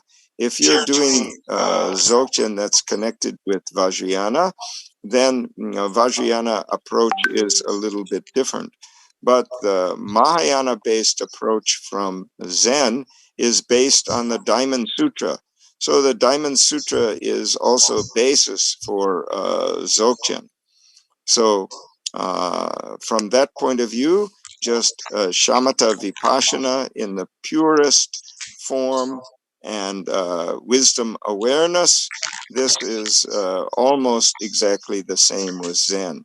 Now, in the Rinzai school, one of the schools of Zen, they have koan practice.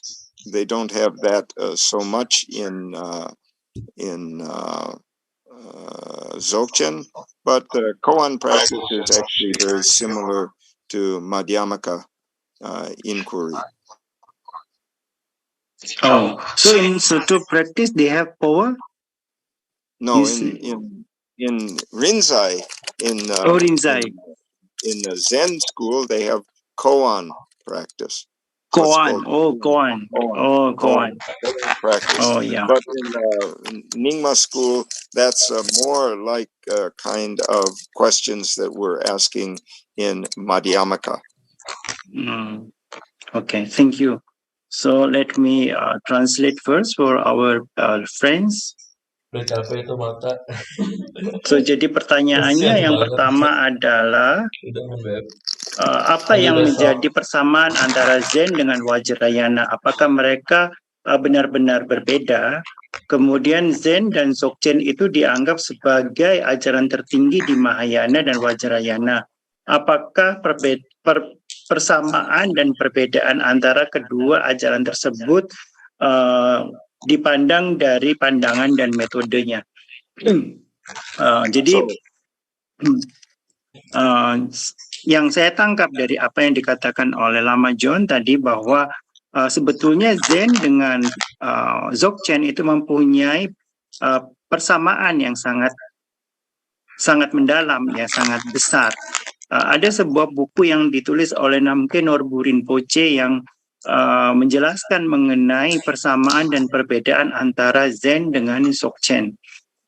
Kemudian Lama John sendiri juga belajar dari perguruan Soto dan Rinzai, ya di mana di dalam perguruan Rinzai itu ada yang disebut sebagai koan. Koan itu semacam teka-teki atau pertanyaan yang di dalam tradisi Vajrayana atau Mahayana itu dianggap sebagai sama seperti pertanyaan di dalam filosofi Madhyamika. Dan persamaan Zen dengan Dzogchen itu ada di dalam metodenya. Jika Dzogchen itu diambil sebagai praktis yang lepas dari Vajrayana, maka akan sangat mirip dengan Zen. Tetapi kalau dilihat dari perspektif Vajrayana, maka akan memiliki perbedaan. Tetapi di dalam bentuknya yang paling murni, Zen dengan Dzogchen itu sama dengan Vipassana dan Samatha dalam bentuknya yang murni. Dan landasan dari praktek dari Zen ini adalah Sutra Intan. So I will. Let me just say, I have a PDF of this short essay that Namkai Norbu wrote about Zen and Dzogchen. So I will send to you. You can send to everyone. They can read. So a very clear, detailed explanation about the similarity and difference. Short. Okay, thank you. Ya, jadi Lama John akan membagikan kepada kita PDF tentang dari esai tentang perbedaan dari Zen dengan Dzogchen yang ditulis oleh Namkhe Norbu Rinpoche. Jadi melalui PDF ini nanti kita akan mengenal lebih jauh apa saja persamaan dan perbedaan dari Zen dengan Dzogchen. But Okay, you all second know, question. wait. You all know the little Okay. red book that Yes, the Naga calendar. Yes. The So Naga calendar. not the calendar, the little red book, Play of Thoughts. Oh, play of thoughts. No, never. I never see that. Okay, well we'll I don't know. Maybe Rinpoche no. Yeah, come we have Sayam Kamala. we have Sayam received Kamala it, will teach. Lamala. We also have translate that permainan pikiran, play of thought by His Holiness Tujom Rinpoche, and I know that you have that lineage and you practice that very much, and also you teach. Yeah, we will be very happy to receive that. Thank you, Lamala. Thank you. So that is very, very close to the teaching of Zen. The teaching in that book from Holiness Tujum Rinpoche and Zen, they're very, very close.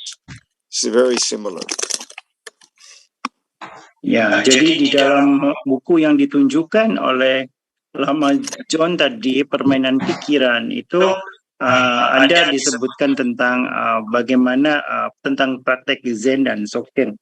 Dan buku tersebut sudah diterjemahkan dalam bahasa Indonesia. Okay, next question. Okay, next question is later on. I asked Vendila to open the phone. I have a question, Lama John. Is that okay? Please. Yeah. Please.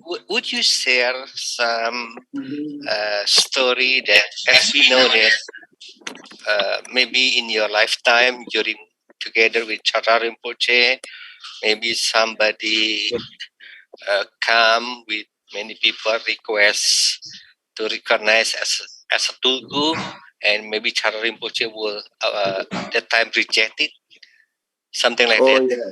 Yeah. Actually, I was there several times when that happened. So what would happen often? Okay. Let me translate first. Ya, saya bertanya kepada Lama John, dalam hidupnya Lama John, apakah pernah menyaksikan sebagai saksi hidup banyak orang yang berdatangan dan berharap sekelompok orang besar tersebut, anaknya, kelompoknya dikenali atau diangkat sebagai seorang tulku. Lama John mengatakan, oh iya, saya ngalami sendiri beberapa kali malah. Please go ahead, Lama John. And please, Kalmadoje, Jiwola, Lochawa. Thank you, Tuku. Okay. Thank you, Rinpoche. There were some well-known Lama in Kathmandu and other places, but mostly in Kathmandu. And they were almost, like in real estate, they have apartment broker or real estate broker for selling the house, right? Yes. So these Lama, they're almost like the Tulku broker, because they know all the great Lama like Chara Rinpoche and Khenpo Rinpoche and the Karmapa. So, ya sama seperti apartemen atau real estate yang mempunyai broker. Jadi di Kathmandu itu di Nepal itu ada lama-lama terkenal yang menjadi broker dari para tulku. Jadi karena mereka kenal dengan beberapa tulku seperti Chara Rinpoche dan lain sebagainya, maka mereka menjadi broker tulku. So this is not real, but like in Jakarta, if you want to buy the apartment, you need to go to the broker, right? He's listing all the apartments. So these people, they knew that these Lama, they're in very good terms with Chara Rinpoche and Dilko Khenpo Rinpoche and Dodrup Jen Rinpoche and the Karmapa. So they couldn't just go and speak with them. So they would get this Lama to come with them. So the family, sometimes they're thinking, oh, we had such wonderful dreams. You know, our grandson must be such a special person, right? Oh, I had a beautiful dream. And so like this. So they would go to this Lama and they would say, oh, I had this dream. My grandson is the incarnation of so-and-so or something like this. And it must be so. We had 2 or 3 times. And then these miraculous things happened in the house, and amazing thing happened. The dog stopped barking, and whatever. Then they would have all this nonsense, and then they would go to these lamas and tell, and the whole family would go. And they said, let's go and see Jada Rinpoche and take the baby and show Jada Rinpoche. I'm sure Jada Rinpoche will, you know, if you help us, Jada Rinpoche will recognize as a tulku. Ya, jadi sama seperti kita ketika membeli apartemen atau membeli rumah, ya kita perlu makelar atau broker. Ya sama seperti itu ada makelar tulku, ya di mana ada beberapa lama-lama yang terkenal, kemudian mereka dekat dengan guru-guru yang agung, misalnya dekat dengan Chata Rinpoche, Dodukchen Rinpoche, Dodukchen Rinpoche dan sebagainya. Kemudian mereka mempunyai hubungan yang dekat dengan mereka. Dan kemudian mereka ada membuat cerita, misalnya, oh saya bermimpi indah gitu, dan seperti ini gitu, mengatakan berkali-kali bahwa mungkin ada seorang bayi tulku lahir di keluarga mereka karena ada tanda-tanda mukjizat yang terjadi di dalam rumah mereka, ada keajaiban, ada cahaya, dan sebagainya. Dan kemudian ayo kita pergi ke Chata Rinpoche untuk mengenali bayi tulku tersebut. So they would get all the whole family together, not only family, but the grandparents and the cousins and uncle, and even people from the same area in Tibet, the same clan. And they would all get a minibus, and they would dress the baby up in a beautiful brocade, silk clothing, and orange and red color, and sometimes 2 or 3 minibus full of people would come, you know. Sometimes even a big bus, they would rent the bus with the broker Lama. Not broker. I'm joking when I could say broker Lama, but you know, the Lama that knows Jada Rinpoche. Ya, jadi kemudian mereka yang jadi broker lama tersebut membawa bayi tulku ini ya dengan rombongan, ya dengan biasa membawa bukan hanya orang tuanya tapi juga kakek neneknya, paman bibinya, kemudian sepupu-sepupunya, bahkan tetangga-tetangganya satu desa diajak semua untuk pergi mengenali si bayi tulku ini. Kadang ada bisa sampai 3 bus rombongan. Kemudian bayinya itu dibungkus dengan brokat yang indah dan sebagainya untuk kemudian diberikan diminta untuk dikenali sebagai tulku. And we'd be sitting at Yanglashu visiting with Jada Rinpoche, and then we could see out the window this big bus arrive, and then 20, 30, 40, 50 people would come in the room to visit Rinpoche. Ya, kemudian waktu itu Lama John sedang berada di Yanglashu dan kemudian melihat ada sekitar 4 rombongan bis datang berkunjung ke arah mereka, dan sekitar ada 50 orang yang datang ke tempat Chata Rinpoche. So the Lama would come in, and then the parents, and they would be holding this baby all dressed up like a statue, and then everyone would crowd in the room. The room would be completely packed. Dan kemudian Lama tersebut membawa bayi yang berbaju seperti sebuah rupang begitu, membawa kepada Chata Rinpoche, dan ruangannya menjadi penuh. And Jada Rinpoche just see this, he know immediately what's going on here. Sorry, Chata Rinpoche was. Jada Rinpoche would see them coming like this. immediately he knows what's going on here. Oh, kemudian Chatur Rinpoche dengan segera menyadari apa yang sedang terjadi. So Jadar Rinpoche is very welcoming. Oh, so nice to see you all, and giving everyone a blessing. And then he calls his attendant, please make a big lot of tea and bring some cake and some biscuits and some snacks, nice things for everyone, please.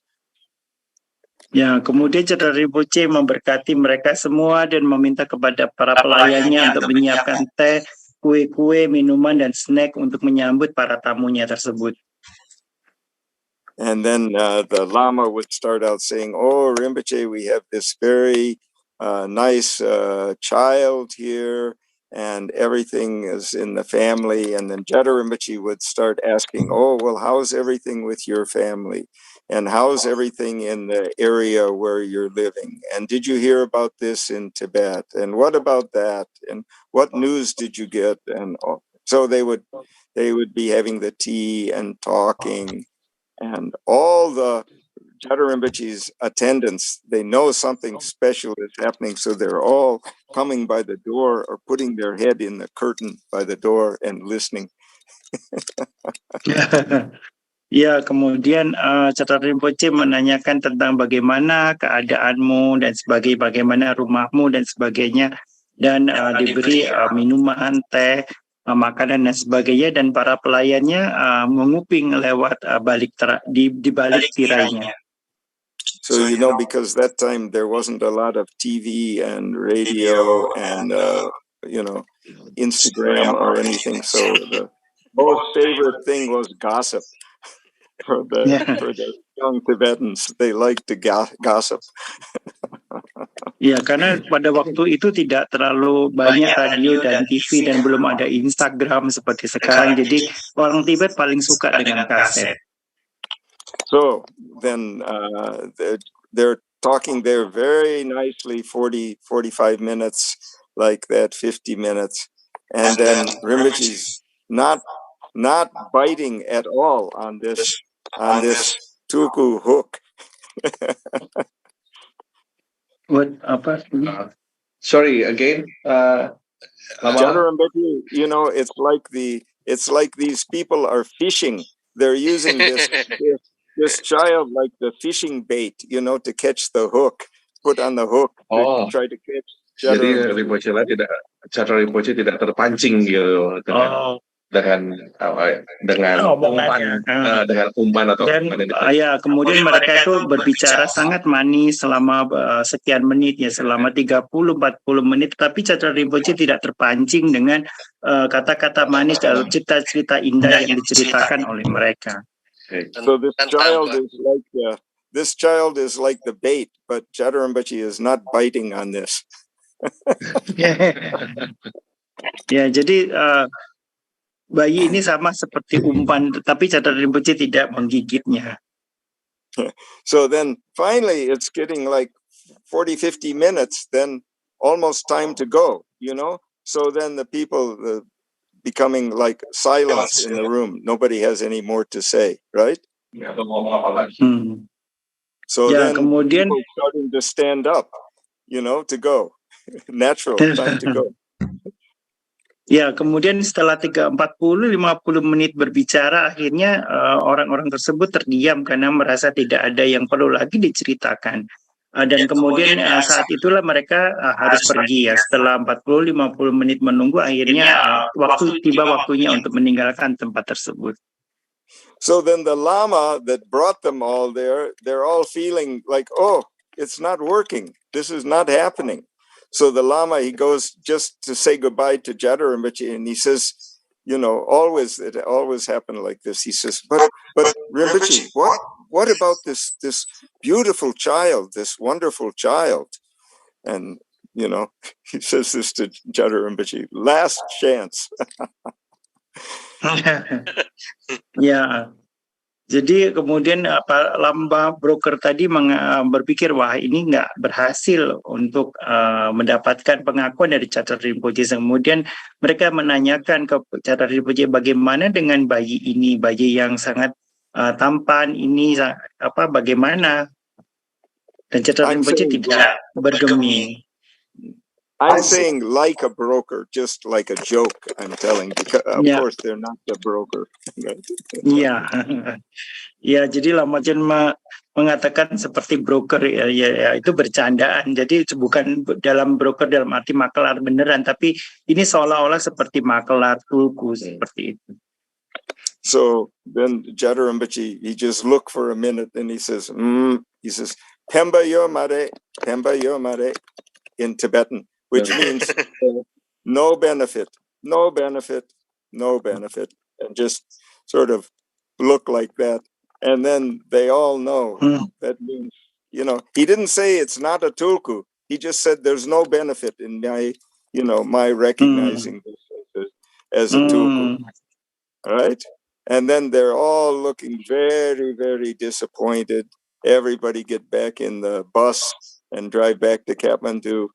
But before they even get to Kathmandu, all Rinpoche's attendants, they're all listening at the door. So they're calling their friends up in Bodha and Kathmandu. Oh, Rinpoche said no benefit at all. No benefit, not tulku. So already the rumor is, before they even get back to town, everybody in Kathmandu, everybody in Bodhanath already heard the word. Jada Rinpoche said that. So they will never go to ask another Lama now to recognize, because that other Lama will never even touch that. He will hear, oh, Jada Rinpoche said this, not tulku. Oh, forget it. Don't even come to see me about this. Finished. Ya, kemudian setelah menanyakan bagaimana bayi ini, kemudian Catra Rinpoche mengatakan dalam bahasa Tibet, oh, tidak ada manfaatnya. Ya, tidak ada manfaatnya jika saya mengenali bayi ini sebagai tulku.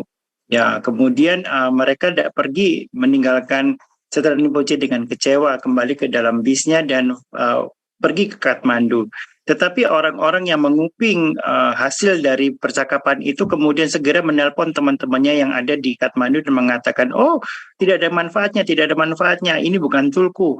Dan kemudian kabar tersebut tersebar kemana-mana sehingga bayi tersebut tidak akan pernah dibawa ke lama manapun, karena mereka pasti tidak akan mau bahkan menyentuh bayi tersebut untuk dikenali sebagai tulku.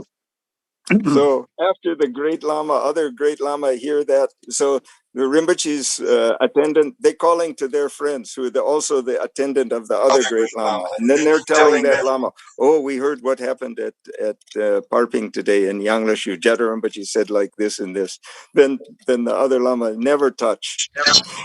Ya, jadi para pelayan Catra Rinpoche tersebut akan telepon ke pelayan dari lama-lama yang lain sehingga berita tersebut tersebar sehingga bayi tersebut tidak akan tersentuh oleh lama yang lain. Maksudnya tidak akan dikenali sebagai tulku oleh lama yang lain karena Catra Rinpoche tidak mengatakan bahwa itu adalah seorang tulku. Okay, we saw Lama, can we?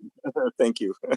Can we ask the other question? The last question. Sure. Yeah, we'll do quickly. But that's quite funny, no? Quite humorous. So not only the Tibetan, they're doing like that, but they're also laughing. Inside they're seeing like that. Even the attendant, they're all laughing. Ha ha ha ha. Yeah, so funny. Okay, last question. Where is the last question? This one. How are they ever? This one? Oh, so the question is, what are the things Lama found commons in all these realized masters? And the first question. And the second is, how are they differ from us common people in dealing with problems and turbulences of life? And number three is, are they still practicing? How? Oh, wait. Sorry. So the first thing, what are things Lama found common in all realized master? What do So you the first found in common? The first Yeah. thing is that, all these great Lama, they have ultimate realization. So in that ultimate realization, they are just resting all the time. What? They are just Yeah. resting in that ultimate realization all the time. And that's the main thing. When you're visiting or within those Lama giving teaching, they always are starting with ultimate truth, pristine wisdom awareness. And they're showing you that. You're receiving a direct blessing of that, even before they say one single word. And if they talk about the Dharma or they don't talk about the Dharma that day, they might just be having an ordinary conversation about the daily thing or the goings on in the weather or the politics or whatever. But even if they're doing that, they're giving you a direct connection, blessing, right, with that energy. So you can always, you're in that stream. Oh my That, God. yeah. So So they're not all Lama nowadays that have that capacity, right? That's the most important thing. And that's what, most Lama, because that requires a lot of practice. Most Lama nowadays, they can have some glimpse of that. But to be in the continuity, then it becomes very, very powerful. So there are not so many, very few Lama nowadays that are able to do that because they don't have the kind of practice that these great Lama had before. ya, jadi pertanyaan pertama itu adalah apa yang biasanya ditemui oleh Lama John di antara para guru-guru yang cerah tersebut, guru-guru yang terrealisasi tersebut, pertanyaan pertama. Jadi yang paling umum yang selalu dijumpai beliau adalah pristine wisdom atau kebijaksanaan yang murni yang selalu hadir, dan kemudian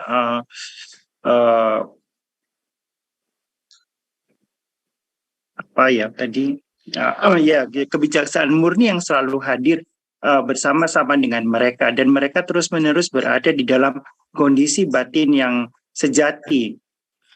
Dan mereka mungkin mereka tidak berbicara mengenai Dharma dengan kita. Mungkin mereka hanya berbicara mengenai hal-hal yang biasa-biasa saja, seperti mungkin tentang cuaca, tentang politik, tentang kehidupan sehari-hari dan sebagainya. Tetapi mereka memberikan berkah tersebut melalui kehadiran mereka. Jadi kita bisa merasakan sendiri pengalaman akan kebijaksanaan yang murni ini. Dan hal tersebut sangat jarang dijumpai pada saat ini, ya, di mana hanya sedikit Lama yang mempunyai realisasi seperti tersebut. Hanya sedikit Lama yang bisa tinggal terus-menerus di dalam hakikat sejati batinnya yang alami tersebut. Dan Lama John mengatakan bahwa semua guru-guru yang terrealisasi memiliki hal ini. So, just to be able to maintain that continuous stream of fresh presence and awareness, right? That is so simple, but that is the core of all the practice in Nyingma and Kagyu, Dzogchen Mahamudra. So that is very few Lama that can maintain that continuously, right? Like that. Ya, jadi untuk mempertahankan aliran kehadiran batin sejati yang terus-menerus itu yang sulit untuk dilakukan, yang tidak semua Lama bisa melakukannya, dan itu adalah jantung dari latihan Dzogchen maupun Mahamudra di dalam tradisi Nyingma atau Kagyu. yang mempertahankan kondisi batin alami itu terus-menerus. So, there's in Tuku Urgyen Rinpoche's biography, there's a famous story where Tuku Urgyen Rinpoche was sitting with some of the greatest Lama, Kagyu Lama, in Tibet, and they were having tea and they were chatting and they were saying, "Oh, who do you think the greatest meditators are in Tibet?" And then some people said, "Oh, maybe Drukpa Yongzen Rinpoche." That time, he said, "Oh yeah, he's a very, very great meditator." So all these Lama that are talking there, Tuku Urgyen Rinpoche, they're already the top people themselves. So they're saying, "Who is the greatest?" And then they said, "No, Dujum Rinpoche. Look at Dujum Rinpoche. It must be Dujum Rinpoche." So even the Kagyu Lama are saying like this, that Dujum Rinpoche was the greatest meditator, right? At that time, back in the 1950s in Tibet. Ya, jadi bahkan seorang Tuku Urgyen Rinpoche ya, jadi beliau juga ada seorang realized master, dan jika bertemu dengan para lama dari tradisi Kagyu selalu bertanya siapa meditator paling ulung, paling agung di antara kita semua, dan mereka semua bahkan para lama Kagyu tersebut mengatakan Dujum Rinpoche adalah yang paling agung di antara para meditator. So you Dan can read itu about terjadi that. sekitar tahun 1950. You can read that in Tuku Urgyen Rinpoche's biography. But Jada Rinpoche, Jada Rinpoche, he was young. He was completely unknown. Nobody knew who he was. He was just a boy from the countryside, and he did maybe 14, 15 times. He did the complete Nundro practice, complete 5 foundation, including all 100,000 prostration each time. Ya, dan pada waktu itu Catra Rinpoche hanyalah seorang pemuda desa yang tidak dikenal, dan beliau telah juga menyelesaikan 14 atau 15 kali set ngondro ya, di mana masing-masing ngondro tersebut harus menyelesaikan 100.000 namaskara dan praktik lainnya. So nowadays, even if people can complete one Nundro practice, we think, wow, that's a huge achievement. Dan bahkan sekarang tidak banyak orang yang bisa menyelesaikan bahkan satu set ngondro sekalipun. And so Jada Rinpoche one day, how did Jada Rinpoche become well known? He became well known because one day the Kempo Naga, who was the head of the Katok monastery, the largest, oldest Nyingma monastery in Tibet, he was giving a teaching, and then he stopped it during the teaching, and he said, there's many, many famous tulku coming to that teaching. And he said, there's 2 or 3 of people in the room that have maybe half of my understanding, half the level of my understanding. And there are another 3 or 4 people that have maybe a quarter of my understanding in this room. But there's only one person that has exactly same level of realization as I have, and that's Sangye Dorje. And then everyone says, Sangye Dorje? Who's Sangye Dorje? I never heard of Sangye Dorje. They're looking around. Who's a Sangye Dorje? They don't even know. Jada Rinpoche is sitting way in the back of the room, and he just has some very simple chupa on, and sitting way, way, way back in the hall. And then everybody turn around, and then Kempo is pointing, Sangye Dorje. And then everybody know, oh, wow, we never heard of this person before. Now the Kempo Naga, the head of the whole Katok tradition, is telling he has exactly same realization as me. Wow, how could that be? Then Jada Rinpoche started to become very famous. Ya, jadi Catra Rinpoche mulai terkenal ketika Kempo Ngaga Rinpoche pada waktu itu yang menjadi pimpinan dari Katok, tradisi Katok ya. Di sini ada satu pertemuan yang dihadiri oleh para tulku yang lain. Kemudian Kempo Ngaga mengatakan bahwa di dalam ruangan ini mungkin ada 2 atau 3 orang yang pencapaiannya separuh dari saya. Tetapi ada 1 orang yang pencapaiannya sama dengan diri saya, yaitu yang bernama Sanggi Dorje. Kemudian mereka kemudian saling berpandangan, mana Sanggi Dorje? Ya, siapa Sanggi Dorje? Kemudian mereka melihat ke pojokan, dilihat, oh itu Sanggi Dorje. Wow, ini yang tadi disebut sebagai sama pencapaiannya oleh Kempo Ngaga, dan sejak saat itulah cara Rinpoche mulai terkenal. And then after that, then the Tibet government, they sent a letter to Kempo Naga Rinpoche. And that time, Redding Rinpoche was the head of the Tibetan government. He was the king of Tibet, because that time the 13th Dalai Lama had passed away and 14th Dalai Lama hadn't been found yet. So Redding Rinpoche, he was the regent and the king of Tibet. Dan pada waktu itu pemerintah Tibet mendatangi Catra Rinpoche, dan saat itu yang memerintah adalah Redding Rinpoche, di mana saat itu Dalai Lama ke-13 baru meninggal dunia, baru Parinibbana, dan Dalai Lama ke-14 belum ditemukan. Sehingga Redding Rinpoche yang kemudian menjadi penanggung jawab dan juga sekaligus raja dari masyarakat Tibet saat itu.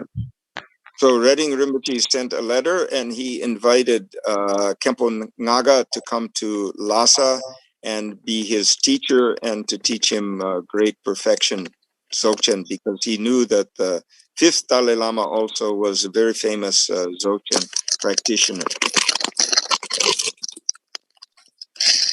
Ya, kemudian Redding Rinpoche mengundang Kempo Ngaga Rinpoche untuk datang ke Lhasa untuk mengajar beliau tentang kesempurnaan agung atau Dzogchen, sehingga Redding Rinpoche menjadi murid dari Kempo Ngaga Rinpoche. So, but Kempo Naga, he sent a letter back. He said, "I'm sorry, I'm too old. I'm almost 60-some, 70 years old, something, and I'm not so healthy. So, that time there are no roads, there are no cars, there are no highways." He said, "I cannot ride on the yak or the horse all the way from eastern Tibet to Lhasa, but I have one student is exactly the same realization I have, so I'm sending him to teach you the Dzogchen."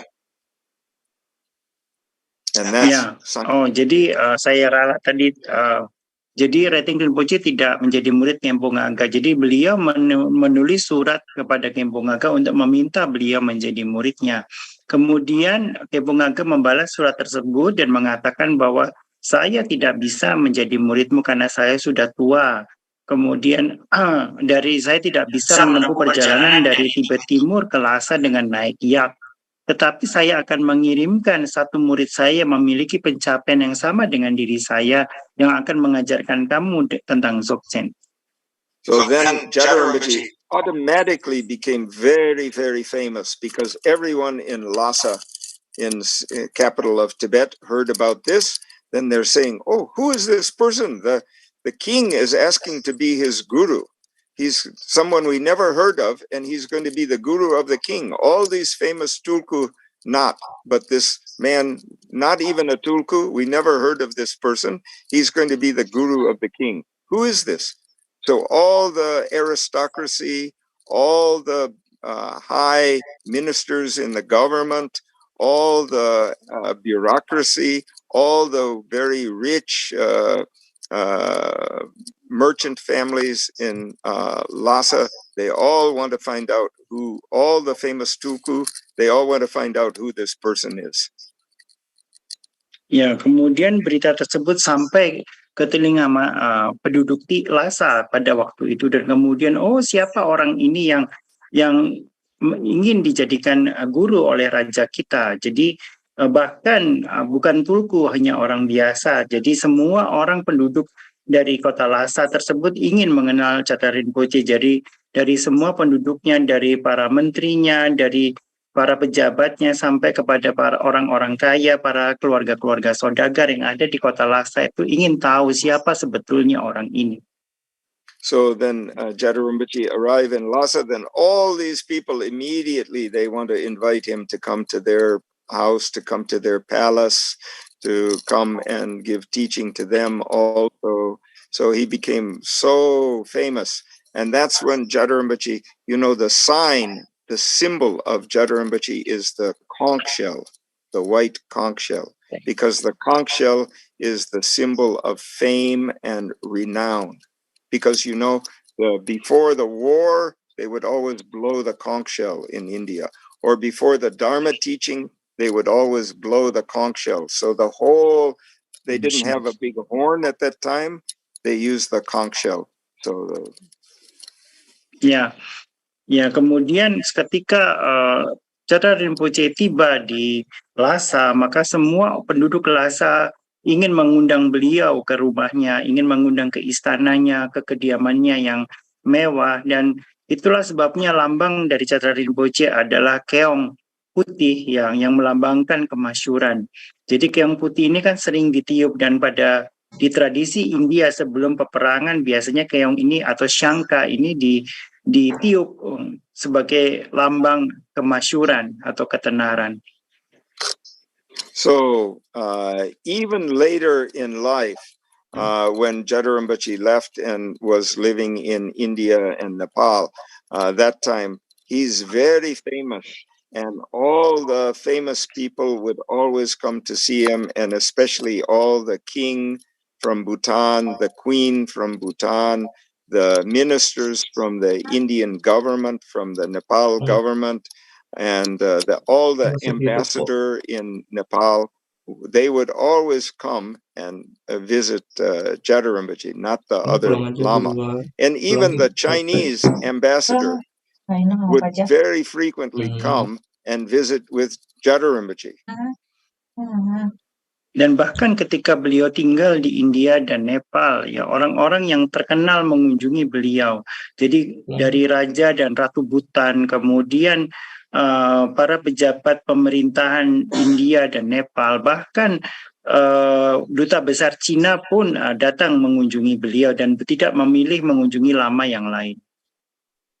And later in Lhasa, Jada Rinpoche gave so many teaching for Redding Rinpoche, and then he saw that a lot of politics was happening. So he would give teaching, and then he would go and he had one donkey, one donkey and a tent, and he would just live in the countryside on the hillside in the mountain outside of Lhasa. So one day the people from Redding Rinpoche, they came from the Tibetan government to ask him to come again and give more teaching again. So Jada Rinpoche had enough. He said, finished. Now, so when the people came, they said, where is Jada Rinpoche? Because they didn't recognize him. He's wearing just the very simple clothes, like the ordinary person, and not dressed up like the teacher of the king. So they didn't know it was Jada Rinpoche. They thought it was the attendant. They thought it was his help. So when the people came to find Jada Rinpoche, then Jada Rinpoche, he pretended like he's the helper. He said, oh, I'm just here cooking some tea. He said, Rinpoche, he went up on the mountainside to meditate, but he'll come back in tomorrow or in a couple hours. I'll let him know. I'll tell him that you came and are requesting him to come back to Lhasa now. Okay, don't worry. I'll let him know when he comes back. And then they went away. and then Jada Rinpoche pack up his tent and on the donkey, and then lead away far away.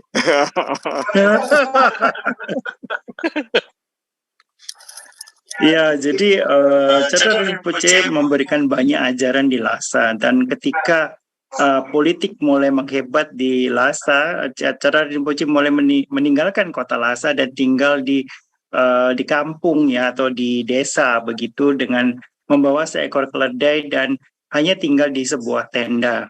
Dan ketika utusan dari Rating Rinpoche datang untuk menemui Chata Rinpoche, Chata Rinpoche hanya memakai baju yang sederhana, ya, baju yang bahkan tidak mirip dengan seorang guru raja.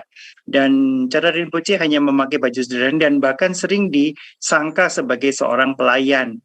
Jadi kemudian Chata Rinpoche berlaku seperti seorang pelayan, membuatkan teh orang tersebut dan kemudian mengatakan, oh ya, Rinpoche sedang meditasi di gunung, nanti saya kasih tahu supaya beliau mau kembali ke Lhasa untuk mengajar. Saya akan sampaikan kepada kepada Rinpoche. Nah, kemudian setelah utusan raja itu pulang, dia segera bergegas mengemasi tendanya dan kemudian pergi ke tempat yang lebih jauh. And just to conclude for your last question, so, those kind of Lama, great Lama like that, they're never having the problem, right? Why? Because their mind is always filled with joy. Their mind is always filled with ultimate bodhicitta, always filled with happiness and love for other beings. So they're always in a very blissful condition. They're never feeling anything is the problem. They're never feeling anything is a trouble. Ya, Wow. jadi batin dari para guru terserahkan itu penuh dengan sukacita, penuh dengan kebahagiaan, penuh dengan bodhicitta, penuh dengan welas asih dan cinta kasih kepada semua makhluk, dan tidak pernah melihat masalah itu sebagai suatu kesulitan. It's like, they're going through life filled with bliss. So whoever they meet, they're happy. Wherever they go, they're joyful. Whatever they do, they're filled with love. Whatever circumstances arise, they're happy. Ya, jadi apapun keadaan yang mereka hadapi, mereka akan selalu bahagia. Jadi dengan siapapun mereka ketemu, mereka akan bahagia. Dengan mereka melakukan apapun, mereka melakukan dengan penuh cinta kasih. Dan dalam kondisi apapun, mereka selalu bahagia. So these kind of great beings like those lamas, they're not getting headaches. They're giving headaches. Ya, guru-guru seperti ini tidak pernah mengalami sakit kepala. Tidak pernah pusing. Tidak pernah pusing, tetapi malah membuat pusing katanya. People just say it would be easy, but make us easy, Lot of things to do forward. So be very careful, all of you students, because Tuku Rinpoche never is going to be getting headache from you. It only goes in one direction. In order to teach you, he's going to be giving you some headaches, but he's not going to be receiving any headaches. Okay? Yeah, but he makes us headache.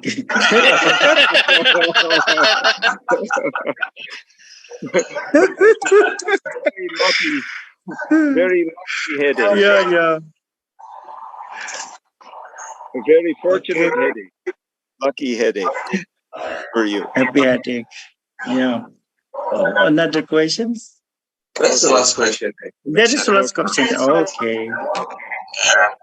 So, anything to say, Lamala, for us? Maybe Tukula.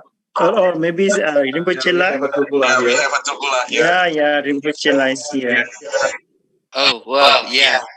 This is a great honor, very, very best karma to have a friend, a brother, which is the name is Lama John Hoag. I'm very, very thankful and grateful that you spent a lot of time with us. Please get, we appreciate it. That's it for me. Yeah. My pleasure, and anything I can do, Tuku Rinpoche, to help you, because Jata Rinpoche has a very great hope that you will make the Buddha Dharma flourish again in Indonesia, just like before you did in Serlingpa time. So again, it will become like that. So anything we can do to make that more easy and quicker and helping for you, we are so happy to do. Thank you. Thank you. Let's translate for you. Let's translate Dharmadesana. Thank you so much. Ya, Rinpoche mengatakan bahwa adalah kehormatan bagi kita semua dan juga merupakan satu karma yang sangat baik bagi kita untuk memiliki seorang sahabat spiritual seperti Lama John. Dan kemudian Lama John juga mengatakan bahwa beliau sangat gembira dan bahagia bisa membantu aktivitas Dharma dari Rinpoche di Indonesia untuk mengembangkan Buddha Dharma sebagaimana yang telah beliau lakukan pada kehidupan sebelumnya, dan beliau sangat bahagia bisa membantu kita semua di sini. So His Holiness Jata Rinpoche had this great hope and aspiration for Tuku Rinpoche. So anything we can do to help that come to complete fruition, we're so happy. Thank you so Ya, much. Dan Jata Rinpoche mempunyai harapan yang besar kepada Rinpoche untuk mengembangkan Buddha Dharma di Indonesia dan membawa buah-buah yang melimpah bagi perkembangan Buddha Dharma di sini. Dan Lama John dengan senang hati akan membantu beliau. Okay. So, Tuku or Lama John, is there anything else? Is within 3 hours?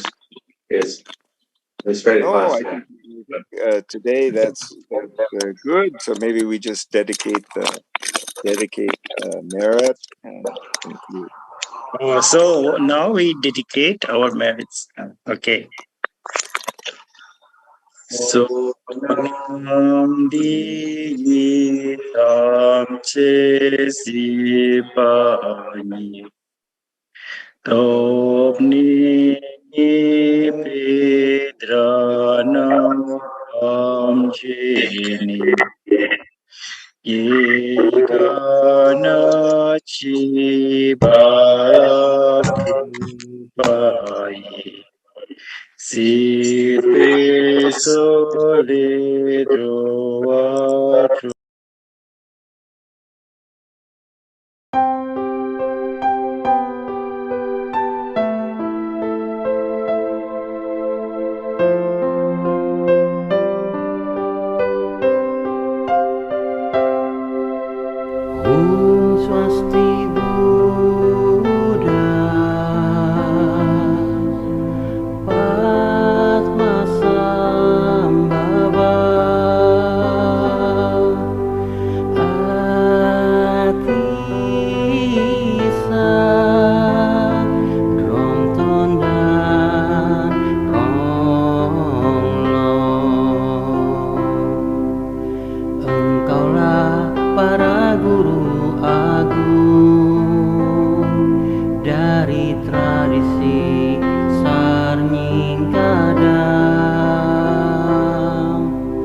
kepada para bodhisattva, engkaulah semua menjadi saksiku. Selingkuhku pandangan, meditasi dan aktivitasmu, pemegang paramita, 4 kualitas bodhisattva, khususnya Jogje, maha kesempurnaan, sinar gemilang.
Dharma